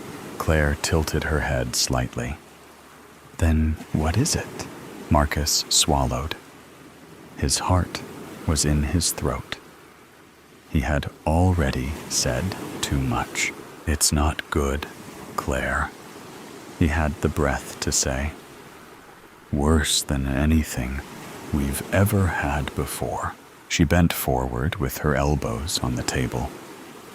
"Marcus," her voice a silky, low drawl, steady but brittle, she said, "What's in the shipment?" His mouth felt dry. He glanced back at the barkeep. at the old guy behind the counter with a beer. A couple huddled away in the back. That one could be eavesdropping on us. I can't, he said finally. I've said too much, Claire sighed. You do this every time. Look at you, she said, shaking her head. You first attach, and then in the next breath, you detach without explanation. If you tell me nothing, you explain to me what the hell's going on here, or you waste my time. Marcus clenched his jaw. I'm only trying to keep you alive. Claire eyed him up and down, piercing him with her gaze. And who says I need saving? You don't understand, Marcus said, stepping closer. He dropped his voice to a whisper. This isn't just a job, Claire. This is something else. Something bigger. She didn't blink. Then explain it to me. He hesitated again. And that's when he saw it. A man in the bar, observing them from below the brim of a dark hat. He wasn't drinking. He wasn't talking.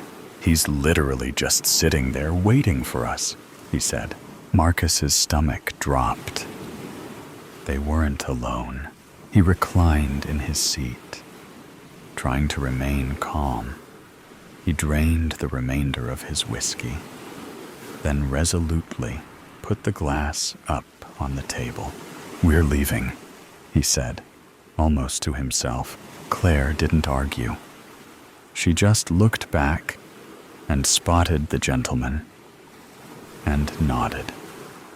She was up and moving before he was, gliding like a shadow while he scurried toward the door. The cool night air hit them like a slap as soon as they were outside. The streets were vacant, the city throbbing with the sort of silence that can only descend when there's danger close at hand. Well, talk, Claire said, as soon as they were out of his sight. Marcus was running a hand through his hair. Thinking. I should not have called you, he admitted. Claire grabbed his arm, halting him. Marcus, he was looking at her, truly looking at her, seeing something he hadn't allowed himself to see until now. This was more than just another job for her. It wasn't just any payday. She wanted answers, and she wasn't going to let him off the hook without having him give them to her. Marcus exhaled. The shipment, he said. It's not weapons, it's people. Claire's mask broke for the first time. What? They are actually smuggling people, Claire. And not just any people. He lowered his voice. They're selling them, like cargo. Silence. Then, who? You know the answer to that already. Claire stared at him. You're sure? Marcus nodded. She fell quiet for a long beat. Then, at last, she took a long breath out. Shit, she muttered. Marcus nodded again. Yeah, she shook her head, ran a hand through her hair. This is bad, Marcus. This is a real shit show. I know. Claire raised her head to look at him, a sharp, calculating look in her eyes. What's your plan? He hesitated. He hadn't gotten that far, but Claire had always been faster than him. I'm able. She straightened up. First thing we do is we disappear. You and me. because if they know, you are dead already. Marcus swallowed. And then what? A smile broke across her face, an old flame bursting into life in her eyes. And then we burn them down, and at that moment, Marcus knew it was too late to go back. He had said too much, but perhaps, just perhaps, it was what needed to be said. The above story has ended. Let's listen to the next story. Black and White. The boardroom. 32 students awake in a dark room. The lights flash on. 32 fearful high school students scan their surroundings. They're in a square room. The walls are lovely nature murals. The floor is a large, square black and white checkerboard. And they're in costumes. 16 are black and 16 white. Esther starts the confused students' conversation. Oh, my lord. Where are we? Barney, the school's head nerd, is dressed in black leather and a crown. How did I got here? Johnny, the high school star quarterback, is dressed in white leather and a king's crown. We, nerd. How did we all get here? Susie, head cheerleader, adorned in a dazzling black sequined dress and crown, clings to Johnny. We were all at Dr. Gilbert's party. Jerry, right. I remember we all toasted the good doctor's birthday. Jill? Yes, I can't recall much after that. Billy Joe. The punch. I bet the punch was spiked. Sally, how did I get dressed in this? Mark and Ken are examining the walls, looking for an exit, only to find 2 bathroom door. Mayview Police The FBI Child Abduction Unit arrives at the Mayview City Police Department. Captain Montaigne, I appreciate your rapid response. Agent Joseph Klein, what have you got? Captain, there was a party at a Mayview High School mathematician's house on Friday night that the missing teens seem to have attended. Sergeant Billings, sir, they're being live streamed. Agent Klein makes a call. Agent Newton, I need your unit to find this channel's origin. I just linked to you. Live chess. A placard on the wall reads, Welcome to Live Chess. 1. This is a standard 12-hour game of chess. 2. Your costume denotes your position and side. 3. Your kings are Johnny and Barney, both well-ranked players. 4. Breaks are 10 minutes each hour. The teens are quiet momentarily as they read, then break into a confusing garble of voices until Ben, a well-known school bully, yells, Shut up, all of you. They do. He continues, Who the hell you think you are? I will knock your teeth out.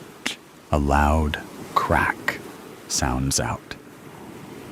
Ben collapses and slides down a wall onto the floor. Blood oozes from his mouth. Screams fill the room. A door opens, and in walks another student, Henry. A masked man drags Ben back inside the door, then closes it. Henry, what the hell is going on? Overhead, a voice breaks in. I'm the director and judge. I don't tolerate dissidents. Now that's settled. Let's begin, shall we? Take your positions. White on the wall's time clock side. The frightened, crying teens start moving into position. Sally crying and shaking. I don't know where to go. King Barney.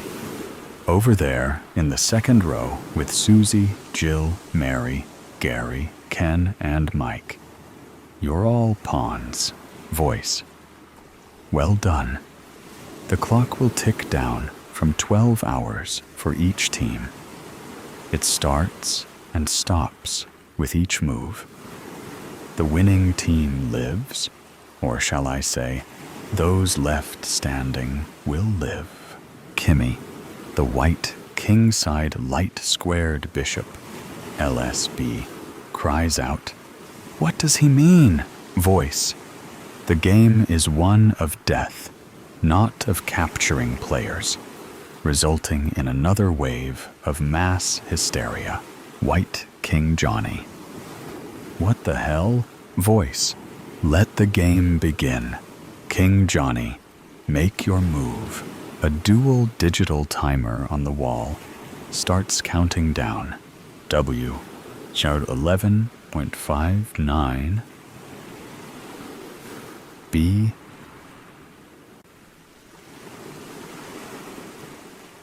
Opening. Johnny, the HS quarterback, confused and shaking, instantly decides pawn to E4. Voice. Johnny, they're more than pawns. They're your classmates. They're living people, at least for the moment. Brings another burst of loud conversing, screams, and crying. Mary runs, screaming, I can't do this. A loud crack echoes throughout the room. Mary halts, drops to the ground, and cringes down into a fetal position. Voice. Mary, that was a warning. Get back, now. She doesn't move. I said, now, Mary. Another crack erupts, and the wall splinters beside her head. Mary screams, then runs back to her square. Johnny, Gary, move to the E4 square. Gary, W, where's that? Johnny, 2 squares in front of you. The white one. Gary steps up to the center of the board. Barney, C5. Elizabeth, move up 2 squares. She quickly responds. That's right, the dark square. Voice. Very good. See how easy it is to play and obey. Johnny, you're up. Johnny, knight to F3. Henry, do you play? Henry, yes. Susie, Sally, excuse me, please. And he moves up 2 and over 1 square, as knights do. Barney, knight to C6. Sarah, move behind Elizabeth on the white square. Johnny, Billy, you're our light-squared bishop. Step in front of me to E2. BE2. Strategy. Barney, may I ask a question? Voice. Of course. Your clock is ticking, Barney. If we capture a piece, what happens to the player? Voice. Again. It's not a capture game.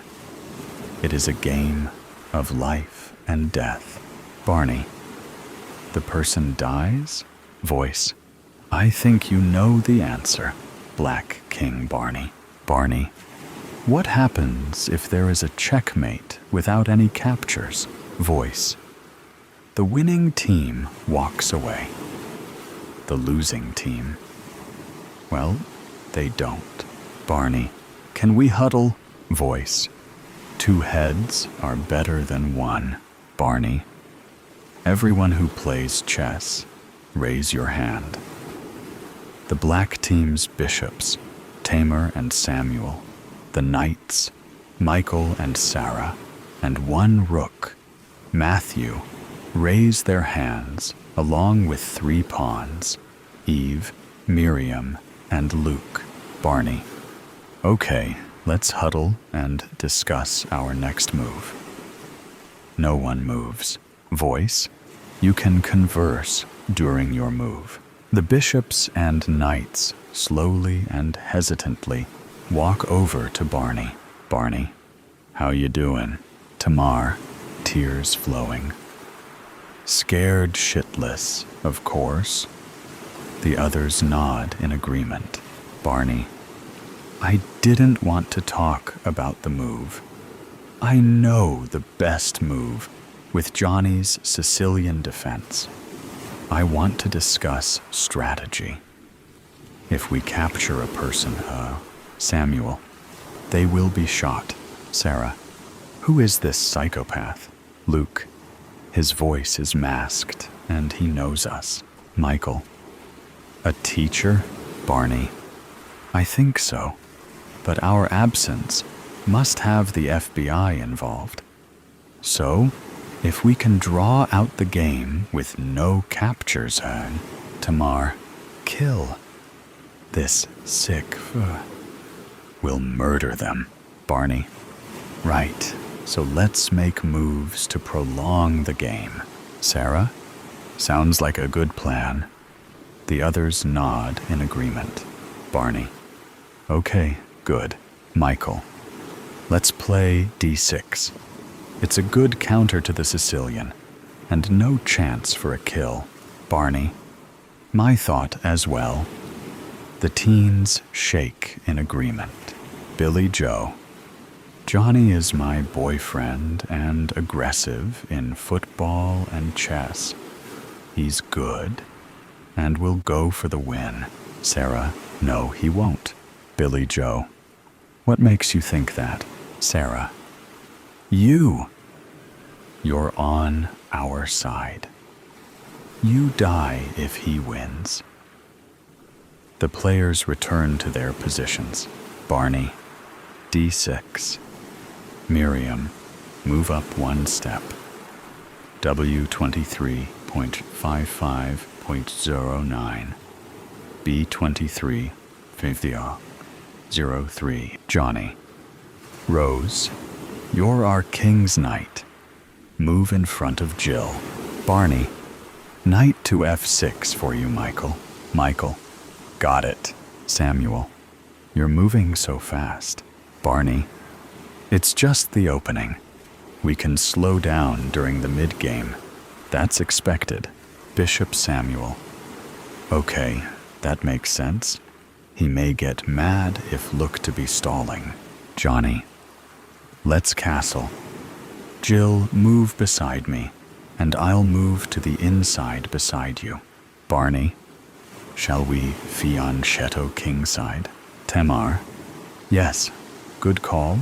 Black king. Barney, okay, Daniel, step up 1 square to G6. Next, light squared Bishop Billy will move behind you to G7. And then we will castle. Johnny, Mary, step up 1 to back up Gary. D3. Blacks, Bishop Daniel slides over to G7. White King Johnny. We're still opening. Our stance in martial arts terms. Bishop Kimmy, slide in front of Bishop Billy.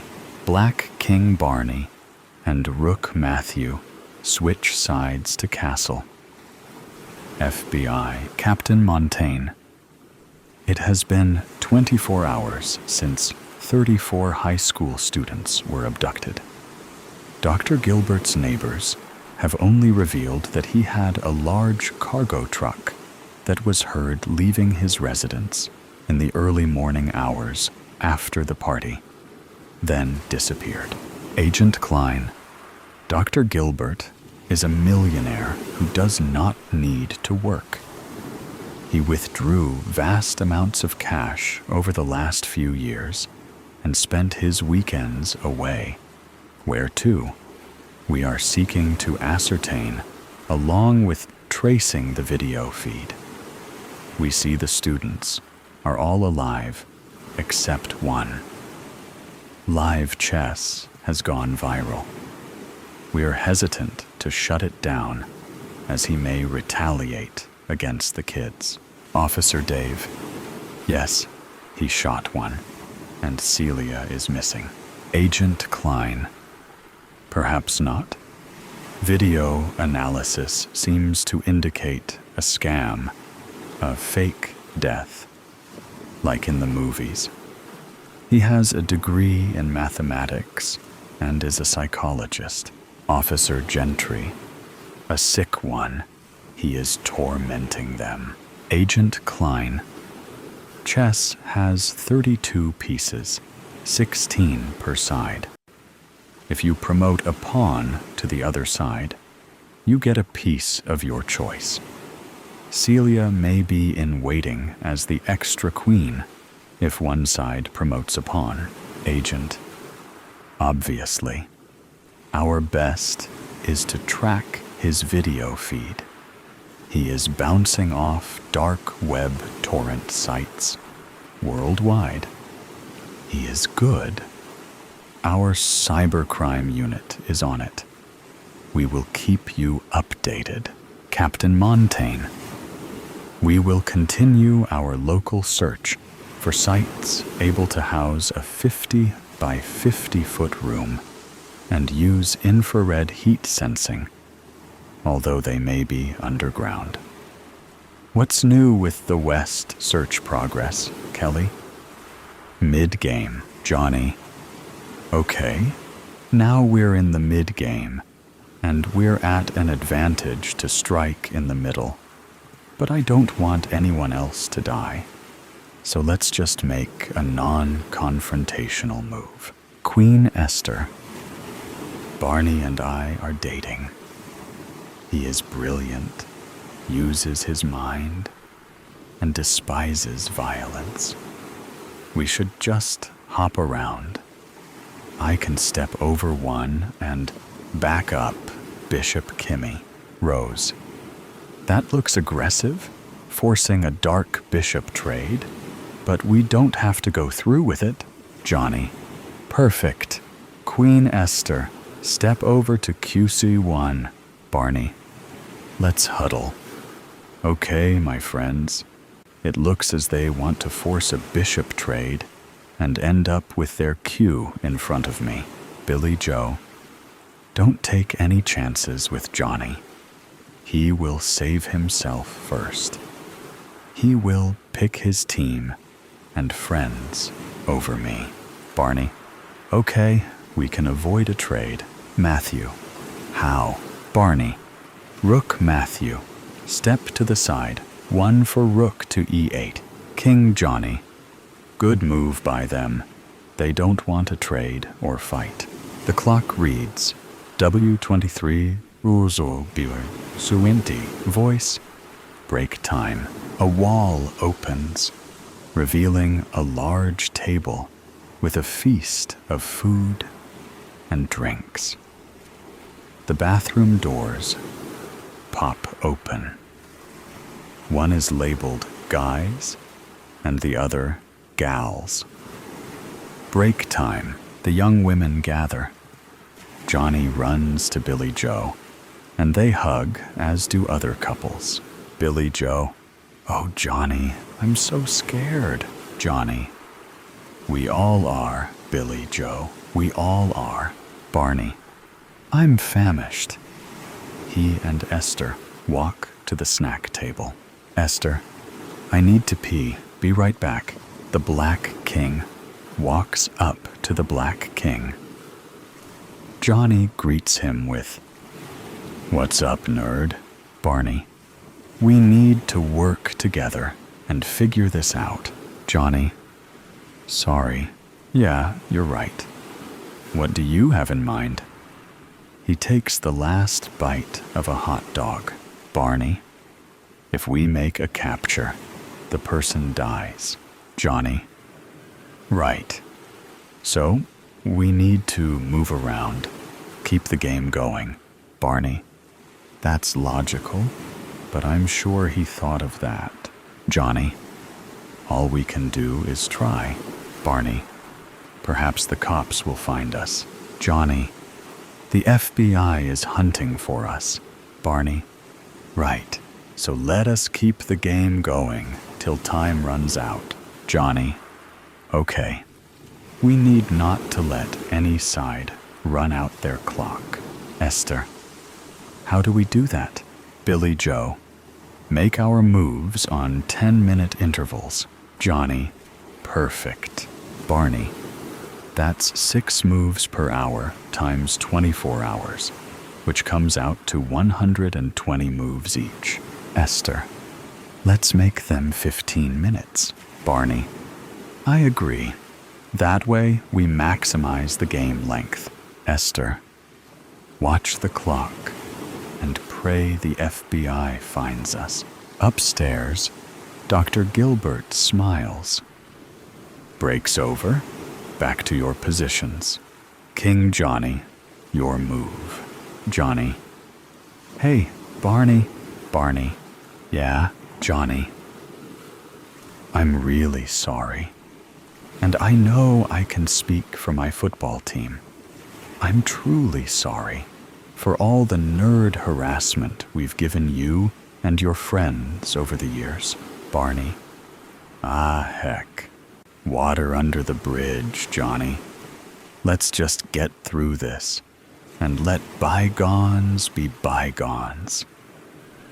The two smile and walk to their sides of the board, both holding back tears to move to loose scenario. The black and white kings and their teams continue the game, making move after move without players attacking other players.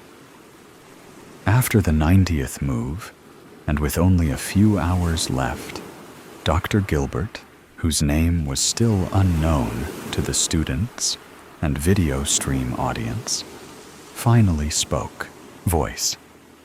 Well, you all have been having fun, right? I'm not stupid, you know.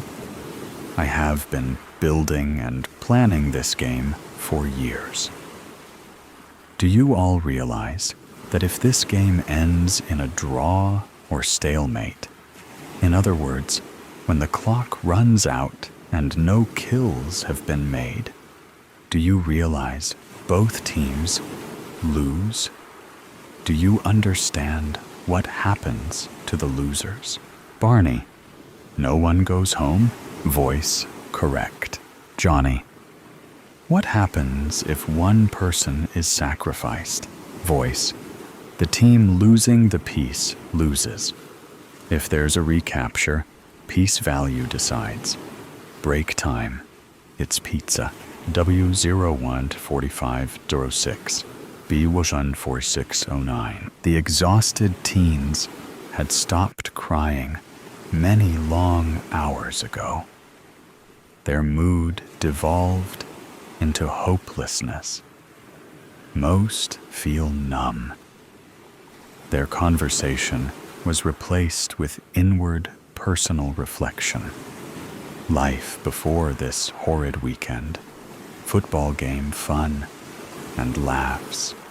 Moments with their friends, their loves, and their families. Upon this new revelation, a lose-lose scenario where at least half will die. The crying and severe depression returned as their end was near. The physically, mentally, and emotionally exhausted teens collapse on the checkered floor and devour 16 large pizzas. Billy Joe, so much for our stalemate plan. We're screwed. Now what are we going to do? Barney, someone needs to be sacrificed for the rest of us? Esther, no, it's not that simple. Henry, she's right. One sacrifice means the losing team. All of them don't make it home. Billy Joe, Lordy, what are we going to do? Johnny, Flip a coin, the loser takes a hit. It doesn't matter who dies first, as all 16 will be sacrificed. Barney flips. Johnny guesses wrong. Henry, I'll do it. Rose is in a position to take me. FBI, Captain. We just got a call from Jerry's Pizza in Littleford. Somebody just picked up an order of 16 pizzas. Jerry said that was highly unusual. We're running the license plate run now. Agent Klein, get the SWAT team in the chopper. Sergeant Newton. Captain, we have an address. End game. W000-100. B00010. Billy Joe. Time to make the call, Barney. Barney, I can't. Billy Joe. Tears in her eyes. I know. It is either half of us or all of us. Barney. Rose, walk over to Henry's Square. Rose, tears flowing. No, I won't be able to live with myself. Billy Joe. None of us will. Rose, none of us. Barney, angered. We'll all forever be haunted. Night Rose slowly moves up 2 squares, over one, and steps into Henry's Square. Oh, Henry, I'm so sorry. Henry. Rose, I volunteered. You're not to blame. Voice. Barney, you're up. Barney. What do you mean? Voice. It's time to slay.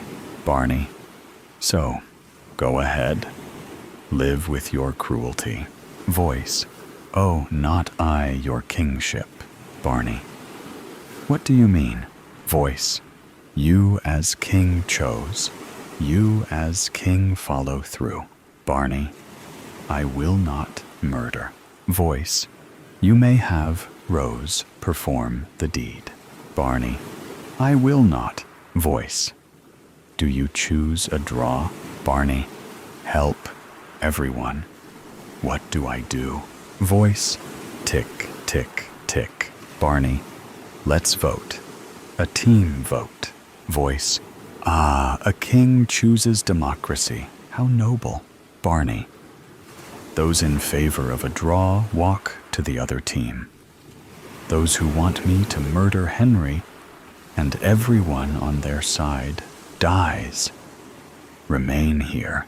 The room, filled with stunned, angered, and crying teens, suddenly turns into a loud, confusing uproar. Miriam breaks the hysteria, yelling out, "Quiet, everyone, please." The room quiets. Miriam, well known for her environmental protests, continues, I say all of us. Personally, I could not live with myself, knowing I chose to be part of a murder. To murder any of you. I suggest we all join hands and refuse to put up with this madman's sick game any longer. Gary, no way. We don't all have to die, only half. Sally takes Gary in her arms and hugs him. He struggles and then collapses, crying. Quiet mumbling now fills the room. Matthew takes Miriam's hand into his, followed by Rose, until finally 32 teens sit in the middle of a sizable black and white game board. Some have been friends since early childhood, some lovers, some enemies, for various reasons that seem silly now.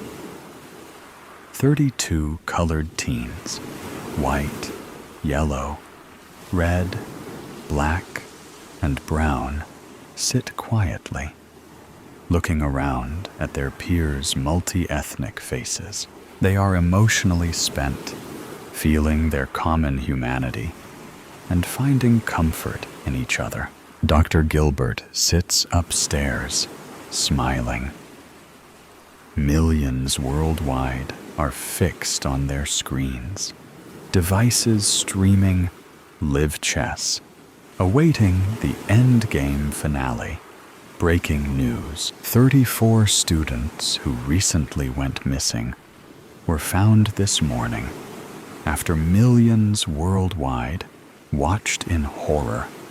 Live chess, a divisive game attempting to pit Mayview High School students against each other. The teens, previously at odds with each other, joined forces to devise various strategies. They refused the cruel psychopath's rules.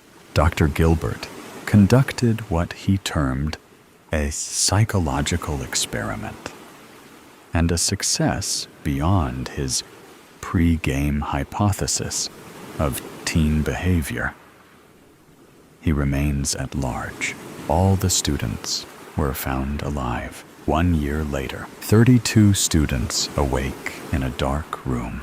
The unwritten pages. 37 minutes after getting off the Route 19 bus, Bronwyn Miller realized her mistake. The familiar weight against her hip had disappeared because her leather-bound diary, which was her 3-year companion, wasn't there.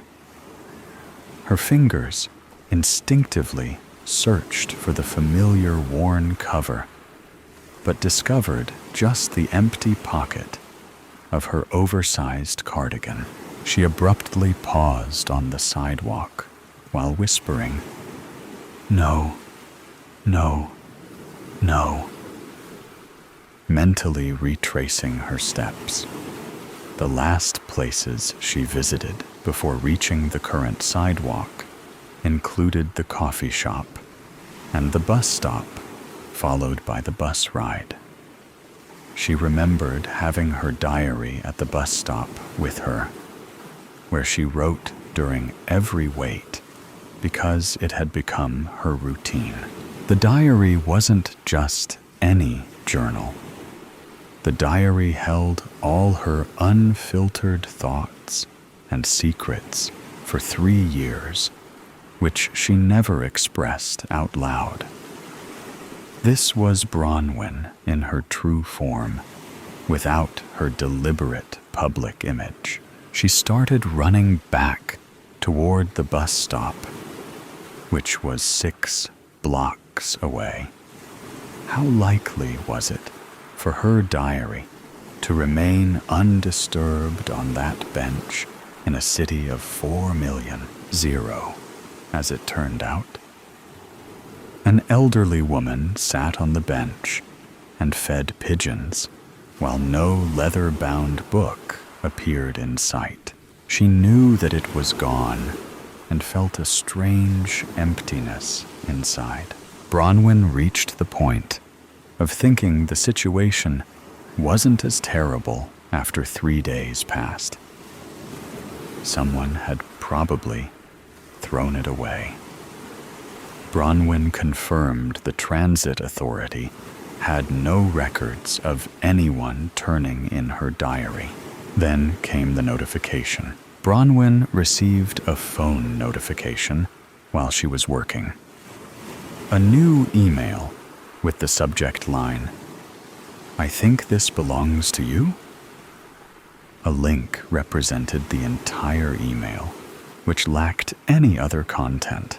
Upon clicking on the link, a basic blog titled "Pages Found" appeared on the web page, showing its first post created earlier that morning. Sometimes I wonder if anyone would notice if I disappeared. Mom would, obviously. But would she be sad or just inconvenienced?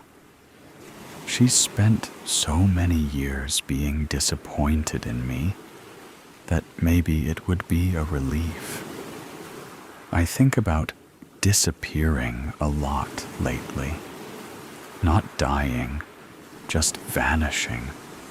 Starting over somewhere. No one knows the Bronwyn who always messes up. Her heart stopped.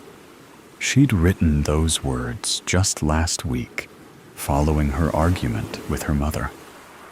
The words matched exactly with her diary entries, which she had written by hand. As she scrolled through the page, she discovered 3 new entries, which contained her personal reflections written during the past month. The content hasn't reached extreme damage yet, but it's personal enough to make her feel exposed. At the bottom of the page was a comment box, and above it, a message. Bronwyn, if you're reading this, comment here. We need to talk about what you wrote on your remaining pages. She didn't sleep that night. She kept refreshing the blog compulsively while watching another entry show up. I had that dream again, where I'm giving my presentation and realize I'm completely naked.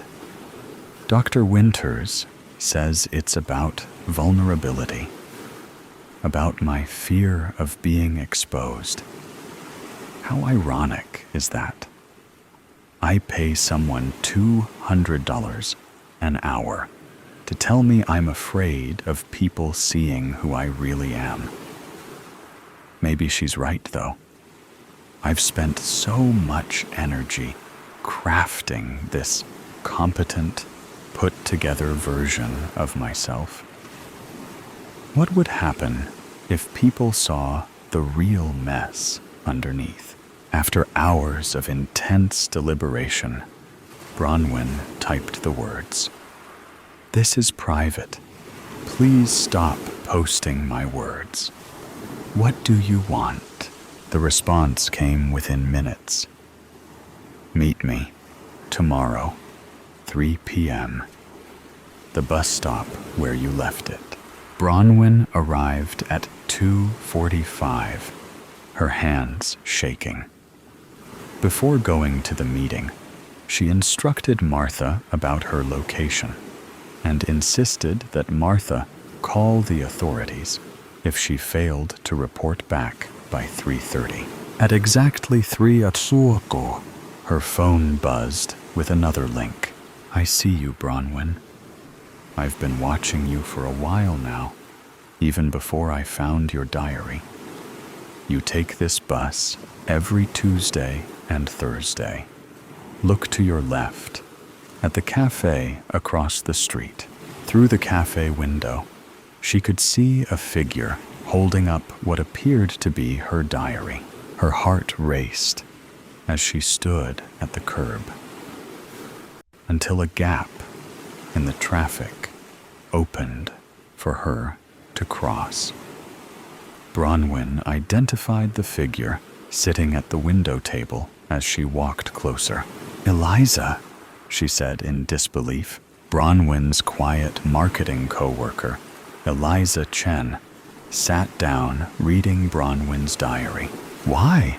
was all Bronwyn could manage. Eliza pushed the diary toward her. "I found it. I opened it to find out whose it was. And once I realized it was yours, I should have just returned it. But then I read a bit more." She paused. "You wrote about feeling invisible, about no one really seeing you. So you tracked me down to publish my personal feelings on the internet?" Bronwyn hissed. Her face flushed as she confessed that she knew what she did was wrong. "But I recognized myself in your words. That feeling of being invisible, together with the necessity to hide behind a facade. My intention was to demonstrate that someone truly saw you, and listened to what you said. You thought what? That I'd be grateful? Bronwyn snatched up her diary and held it close against her body. Eliza didn't know what thoughts she had and looked down. I've taken the blog down. All the posts are deleted. Your words made me feel connected to you. My whole life, I've felt as though no one would even realize I was gone. What you did was a violation, Bronwyn stated firmly. You had no right. I know. I'm sorry. Eliza spoke once more when Bronwyn began to walk away. There's something else you should know. On page 43, you stated that you haven't encountered anyone who truly understood your feelings. That's not true, Bronwyn. You're not alone. That doesn't make what you did okay. I know, Eliza said quietly. Bronwyn opened her diary to a blank page and started to write as she walked towards the bus stop. Today, I encountered the person who discovered my diary. I discovered that it was Eliza from work who found my diary, rather than a creepy stranger. Eliza expressed her connection with me through the words I wrote. I remain angry, yet feel uneasy about how someone who barely existed to me understood me so well. Eliza mentioned my writing. You possess exceptional writing skills, she remarked. This memory took me back to my creative writing professor during my sophomore year, before I changed my major to business, because my father considered business more practical. These pages represent the sole place where I've openly revealed my desire to write a novel. A week later, Bronwyn found a sealed envelope on her desk with a handwritten note. I understand if you decide never to speak to me again. If you ever do, I must inform you that I have begun writing too. Putting the invisible parts on paper sometimes helps people understand them better. That evening, she flipped to page 43 of her diary. I question whether there exists another person who experiences this same sensation of ghosting through their own existence. At times, I feel I could yell in a packed space without anyone listening to me. On Monday, Bronwyn took her usual bus. Eliza occupied the back seat as she wrote notes into her little notebook. Their eyes met briefly before Eliza quickly looked down. Bronwyn took the vacant seat next to Eliza. I got your note.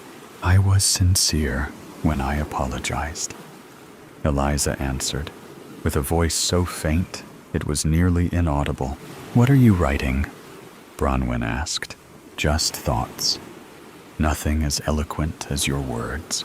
Your words reveal things that otherwise stay hidden, Eliza resumed. Reading your diary felt as though someone had expressed my inner emotions in words. Bronwyn acknowledged that her actions were still wrong, while showing less anger. I know. After discovering your diary, I started writing my thoughts down myself. The act of writing my thoughts down became helpful after I read your January entry. Writing feels like breathing underwater because you discover air in an environment meant to choke you. Yes, your diary entries reminded me of your desire to write a novel one day. This story is about all the characters you've been imagining since childhood. Bronwyn felt her face flush. Those were private dreams she'd almost forgotten. Eliza said softly, "You know that you can do it. Your diary entries read like literature already." The bus came to a halt at its regular destination for Bronwyn. She decided to remain seated instead of exiting as the bus started moving. 6 months later, Bronwyn sat across from Eliza at their regular cafe table by the window, the same table where they'd had their confrontation. Bronwyn declared, "I finished it," while pushing the manuscript toward Eliza across the table. "All thanks to you." Eliza picked up the stack of papers, reading the title page. The Unwritten Pages by Bronwyn Miller. Their initial coffee meetings, which started cautiously, developed into both a genuine friendship and a creative partnership. They gathered every Tuesday evening to write, with Bronwyn working on her novel, while Eliza focused on poetry. Bronwyn announced, after taking a sip of her coffee, that she planned to send her manuscript to the literary agent they met at the writer's workshop. Eliza remarked on the strange way things come together. "The moment that brought us together happened because you left your diary on the bus stop." Bronwyn joined in with a playful grin, saying, "You were such a creepy stalker. I prefer to think of myself as the universe's extremely flawed messenger." Eliza's expression grew serious. "What drove me to give you back your diary was something you'd written about your dream to write a novel, but your fear that no one would want to hear your voice. Your diary entry revealed your dream of becoming an author, yet your fear held you back. I came to understand that I was reading the thoughts of an individual who possessed valuable insights, but doubted anyone would listen to them." That night, Bronwyn opened her original diary and flipped to the last page where she started writing a new entry following her confrontation with Eliza. She went back to read her thoughts from 6 months prior. "I don't know if I'll ever fully forgive her, but today I understood something. The experience of being truly seen can evoke simultaneous feelings of fear and awe." Beneath those words, Bronwyn added, "Today I finished my novel." Sometimes the worst moments in our lives become doorways to the best ones. Sometimes a stranger becomes the friend who helps you find your voice. And sometimes being seen is exactly what you needed all along. She shut the diary softly because she was no longer fearful of its contents or the consequences of someone reading them. The words had served their purpose. They had guided her home to herself, the road to nowhere. I yawned and rubbed the sleep away from my eyes. Looking around, the flickering lights of the train windows I had gotten so used to were gone, and all I could see were the dim white lights that lined the aisle of the train car. I glanced around at all the empty seats, confused. Why was I here? Why was the train empty? And why wasn't it moving? Confusion overtook me, followed by panic. I shot to my feet and strode to the end of the train car, trying the door at the very end, but it wouldn't budge. I quickened my steps to the other side, my shoes clanking on the metal floor, and tried the sliding door. This one opened like a dream. Excitedly, I stepped out of the train car onto the solid ground I knew would be there, and promptly fell. There was no ground. There was no sky. There was just nothingness. My heart dropped into my stomach as I lurched downward, and the only thing that saved me from plummeting into that nothingness was the open backpack on my back, caught on the armrest of one of the chairs, still inside. My arms, having felt like they were wrenched from my shoulders, hung there loosely as the straps of my backpack held on to me for dear life.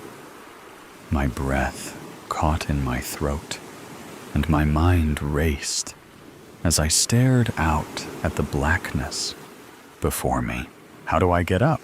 I tried to turn to grab the floor of the train car, but a loud tearing of fabric caused me to pause, and my heart thundered in my ears.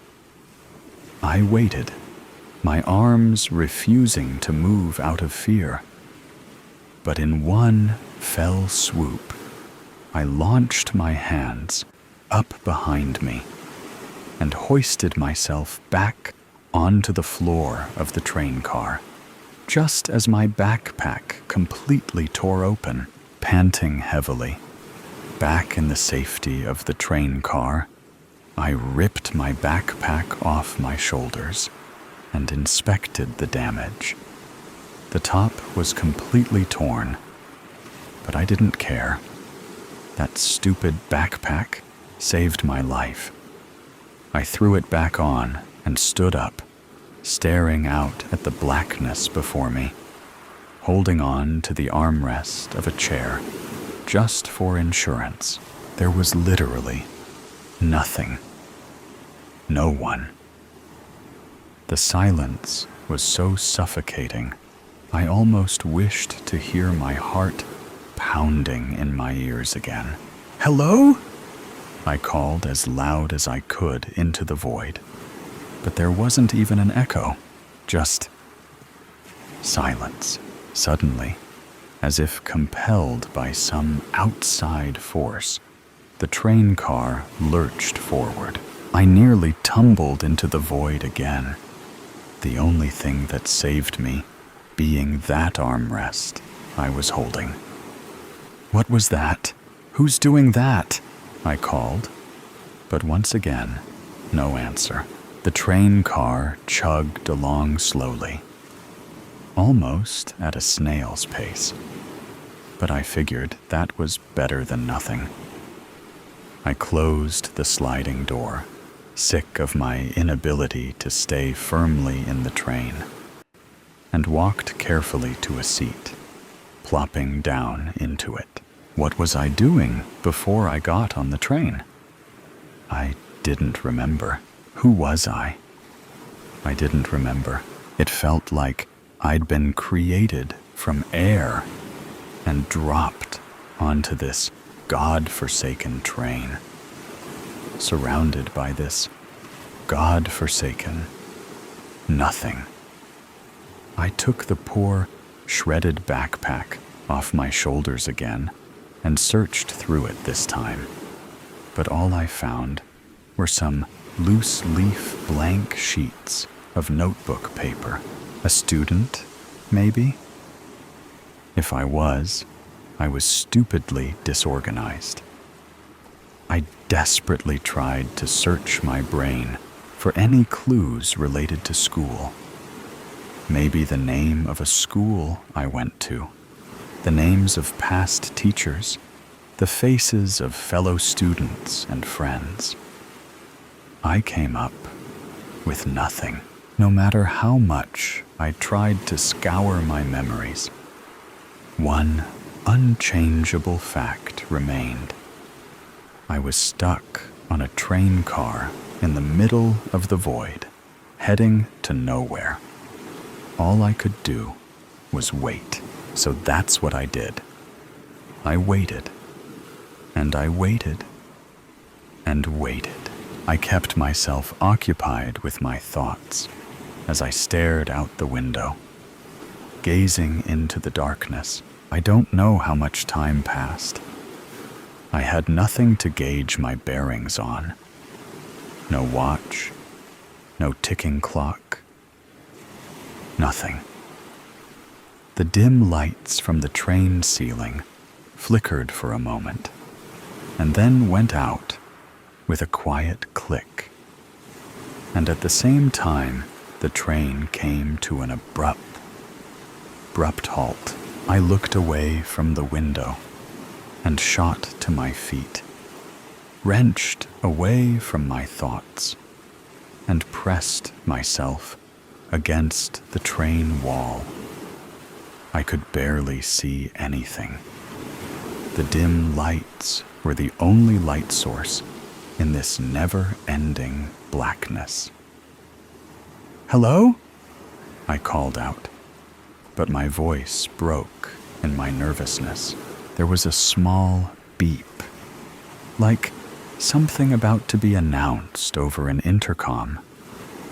And all of a sudden, a digital message began scrolling across the top of the train wall in bright red, digital letters. Suddenly, as if compelled by some outside force, the train car lurched forward. The train started moving again, abruptly, the force almost yanking me off my feet, and I steadied myself before looking back at the digital red letters. Who's doing this? Who is it? My frustration and stress exploded into my voice, and I stomped angrily away from the wall to stand in the center of the slow-moving train car, bathed by the weak red light of the letters. The digital message continued scrolling, and the letters would reveal a message that would make me rush towards the seats. The train started moving again abruptly, the force almost yanking me off my feet. I didn't catch the rest, desperate to get to a seat. The train did, in fact, start moving forward again. And it was only by the grace of God that I ended up grabbing the armrest of a seat to avoid flying to the floor. Angrily, I stormed to the end of the train and yanked open the sliding door, screaming into the void. "Are you messing with me? What are you trying to do?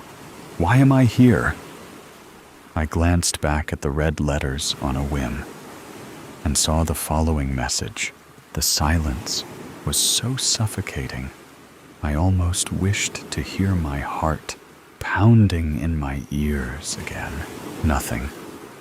Absolute silence. And the last thing I saw before tumbling out of the train and into the void were the small red letters forming the words, "There was no ground, there was no sky. Good luck, wing woman." God, I hate flying. I look out the window of the 747, so foolishly boarded in my rush to get cross-country as quickly as possible. We are flying through some dark clouds, so there is little to see. The old, familiar fear rises in the pit of my stomach as I try to push it back. I have to maintain myself. Don't start to panic. Nothing's going to happen. I try to flood myself with calm, even as I'm white-knuckling the armrest. The 4 Jack Daniels I had before the flight aren't working. The plane is shaking a little bit. I get it. I am a nervous flyer myself. The stranger next to me smiles reassuringly, but her voice doesn't sound nervous at all. I never liked it and avoid it whenever I can. Cars or buses are safer. She chuckles. You do know that's not what they say. Who says? The experts, of course. You can't trust them. What makes them experts anyway? My face feels and flushed. Am I turning red? Well, they say flying is much safer than driving. Thousands dead every year from cars, but no fatal plane crashes in the United States for several years now. She's trying to calm me, but I've heard it all before. Don't believe a word. I know. I've heard all of that. But it just takes one plane to crash, and over 100 dead, just like that. What if it's this plane? I can feel it shaking. Is my voice trembling? I don't want her to notice and think I'm a coward. Hell, I am afraid. It's embarrassing for her to see it. Her face shows concern. Or is it contempt? I'm not sure. She's middle-aged, but still in good shape. And pretty. It's all right. Don't worry. Planes do all kinds of different things in flight. A little shaking is perfectly normal. I fly quite a bit, and no, you must think me a real loser for being so frightened, and you're so calm. Oh, I'm not calm, just a good actress. She teases. What's your name? Charles? But my friends call me Charlie. Well, Charlie, I'm Rachel. But my friends call me Rachel. She smiles and extends a slender hand because my hand is sweaty and a little shaky.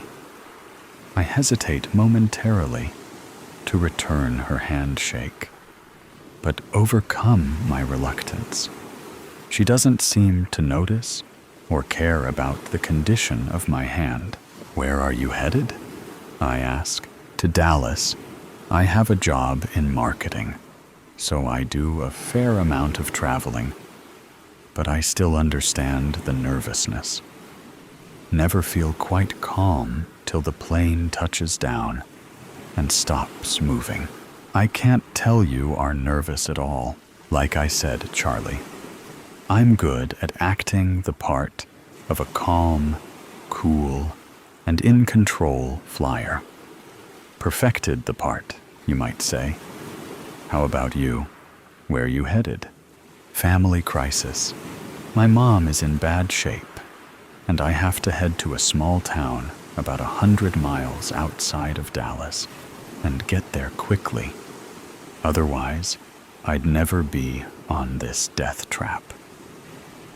I smile, trying to make a little joke of my fear. Sorry to hear that, Charlie. I hope she gets well soon. So do I. But the doctors say the odds are against her. So this might be my last visit. I have to tell myself that as long as there is life, there's hope. God, I'm sorry. I lost my father about a year ago. It's horrible to go through. Our conversation is interrupted by a few particularly bigger bumps than the previous ones. After the shaking stops, her demeanor seems to change, and she sounds a little different when she resumes talking.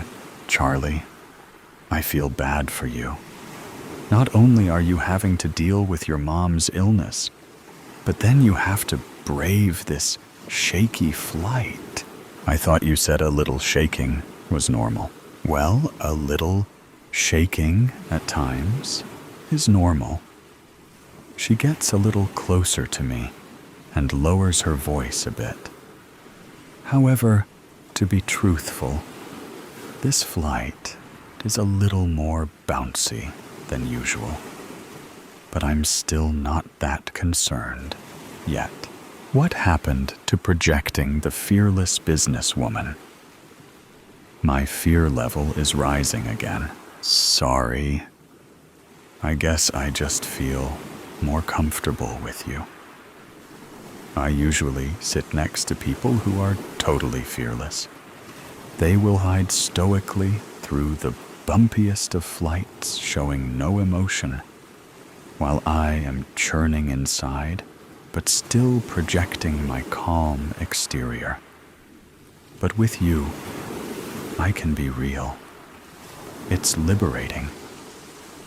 Her slightly moist hand finds mine and squeezes it slightly. It's comforting to have a fellow passenger reveal her inner anxiety to me. We are companions in fear, friends of anxiety. Don't worry. It's nice to know I'm not the only one. Sometimes I feel that I can't even talk about it without people giving me all the statistics about how safe flying is and how foolish my concerns. I smile at her. Our inside joke. She softly laughs. You got me, Charlie. I was overcompensating, I guess. What can I say? Hope you don't think I am a pure hypocrite. Hypocrite? Heaven forbid. Just a good actress. Oh my, Charlie. Flattery will get you everywhere. She bravely says, but her hand pressure gives her away. More ups and downs, and more bumping now.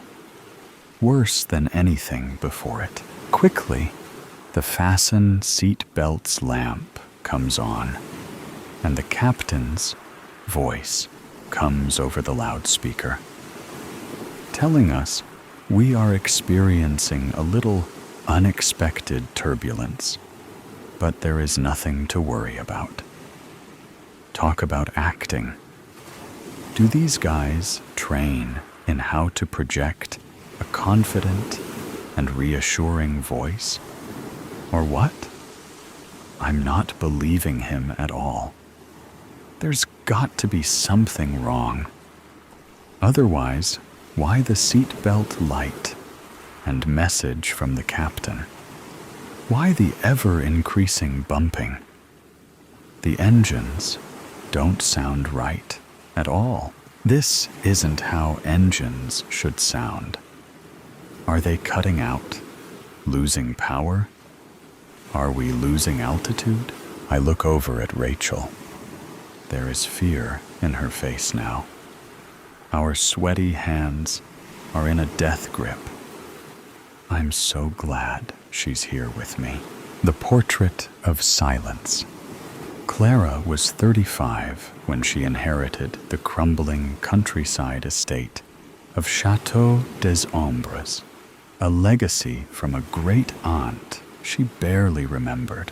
The news arrived like an omen, slicing through the fog of her post-heartbreak haze, offering an escape from the echoes of a life she no longer wished to inhabit. The estate was a relic of another time, its walls cloaked in dust and draped with faded, peeling wallpapers.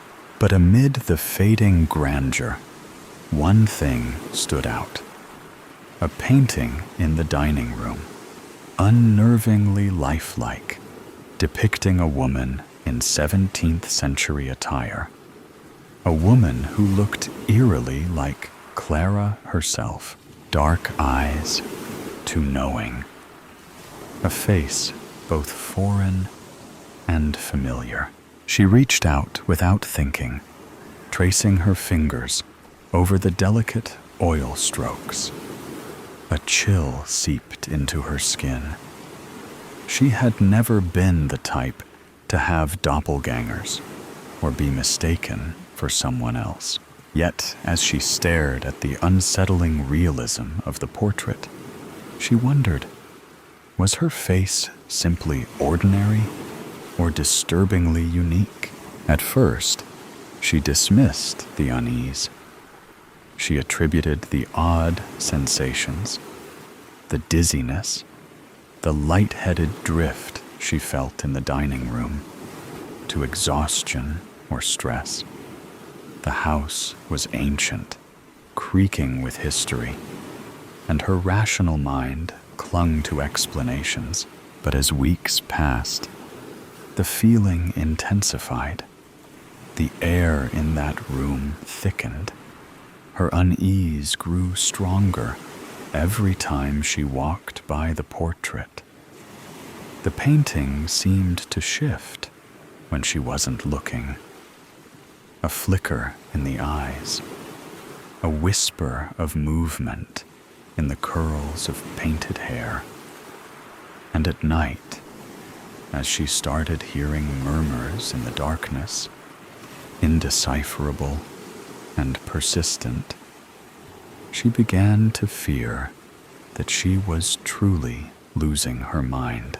She sought answers, but the staff who had served her great-aunt Serafina knew little. The painting had always been there, an intrinsic part of the house. Frustrated, Clara turned to Serafina's belongings, rummaging through drawers and cupboards until she found an old, leather-bound notebook buried in a wooden chest. She flipped through brittle pages filled with lists and recipes until a single entry stopped her cold. She waits in the canvas. She watches. That night, a storm raged. Rain lashed against the windows, and the wind howled through the halls. Sleep was impossible. The words from Serafina's notebook burned behind her eyes. Before she knew it, she was standing before the painting, breathless, pulse hammering. She reached out, fingers trembling, and scratched at the surface. The paint peeled away in thin layers, revealing another portrait beneath. The same elaborate clothing, the same pose, but the face was different. A stranger's. She could swear the figure in the painting smiled. Briefly, impossibly. The grin was too wide, stretching just beyond the limits of the face. Too sudden, as if it had flickered into existence rather than emerged naturally. A grotesque mimicry of human expression. She blinked rapidly, her breath catching, as though clearing her vision might erase the horror. When she looked again, the smile was gone. A wave of nausea hit her. Staggering back, she felt a weakness grip her limbs. Panic drove her to action. At dawn, she reached out to an art historian she found online. Dr. Theodore Valds arrived at Château des Ombres 2 days later. He was a man of careful precision, his salt and pepper hair constantly pushed back, as if keeping stray thoughts in place. His initial response to her frantic message had been one of polite disinterest, until he saw the attached image. He recognized the woman at once. Isabella de Loria. By morning, he was at Château des Ombres, his presence sharp against the house's faded grandeur. "This is Alessandro di Rossi's work," he murmured, eyes narrowing in fascination. "An original. But this isn't possible." "What isn't possible?" Clara's voice was taut. He turned to her, with a tense expression. Isabella was the only daughter of a powerful aristocratic family from southern Europe. She was painted by nearly all the great artists of her time. She was around 14 when she first posed for a portrait and vanished at age 22. No one knows exactly what happened to her, though there are many tales. But here, he continued, she looks older, much older. Clara led him to the torn fragments of the topmost layer, revealing the face that had been painted over. She looked a lot like me, she whispered, he words feeling absurd even as she begged them. Her voice wavered, caught between disbelief and a creeping certainty she wished she could ignore. Dr. Valtz exhaled sharply. The painting was altered, but why? And by whom? As they dug into history, the truth unfurled like a nightmare. The tale of Isabella's disappearance had long been attributed to a commoner's obsession. A man who had watched her from the shadows, consumed by an infatuation that festered into madness. When she refused his advances, he took her. She was hidden away, tortured, broken. Then she vanished. Her body was never found, Dr. Valtz said, running a hand through his hair. But if this painting was done later, if Didi Rossi painted her again, aged, changed, then... He hesitated. Then he must have known what became of her, Clara finished. Days of relentless research followed. They sifted through forgotten archives, scoured letters written in fading ink, and pieced together fragments of records long buried in the estate's library. Dr. Valtz reached out to colleagues, historians, and experts in restoration. It was in an obscure 17th century art treatise that they found mention of a certain Didi Rossi portrait.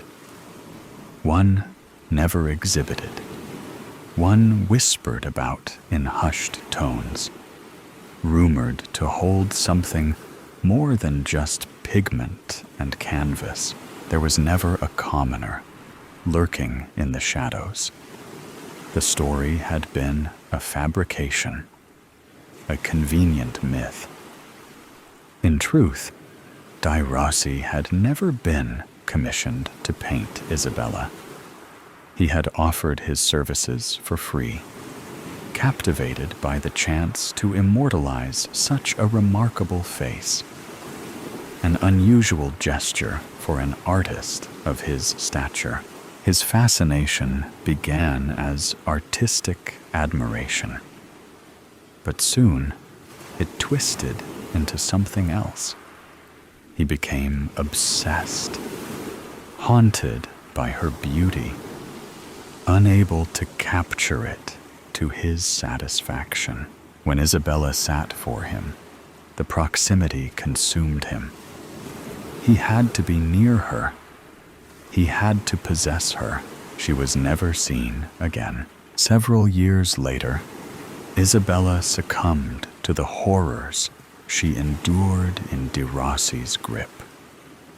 Unable to let her go, he took her blood and mixed it with his red paint, binding her essence to the canvas.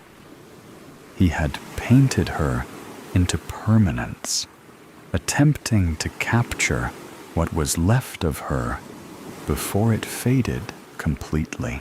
The painting had fed on those who gazed too long, who felt its pull. A cycle of replacement, over and over. Clara felt the truth settle deep in her bones. Dr. Valls turned to her, something dark flickering in his gaze.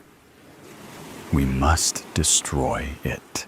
They worked beneath the shroud of midnight, the flickering firelight casting restless shadows against the walls.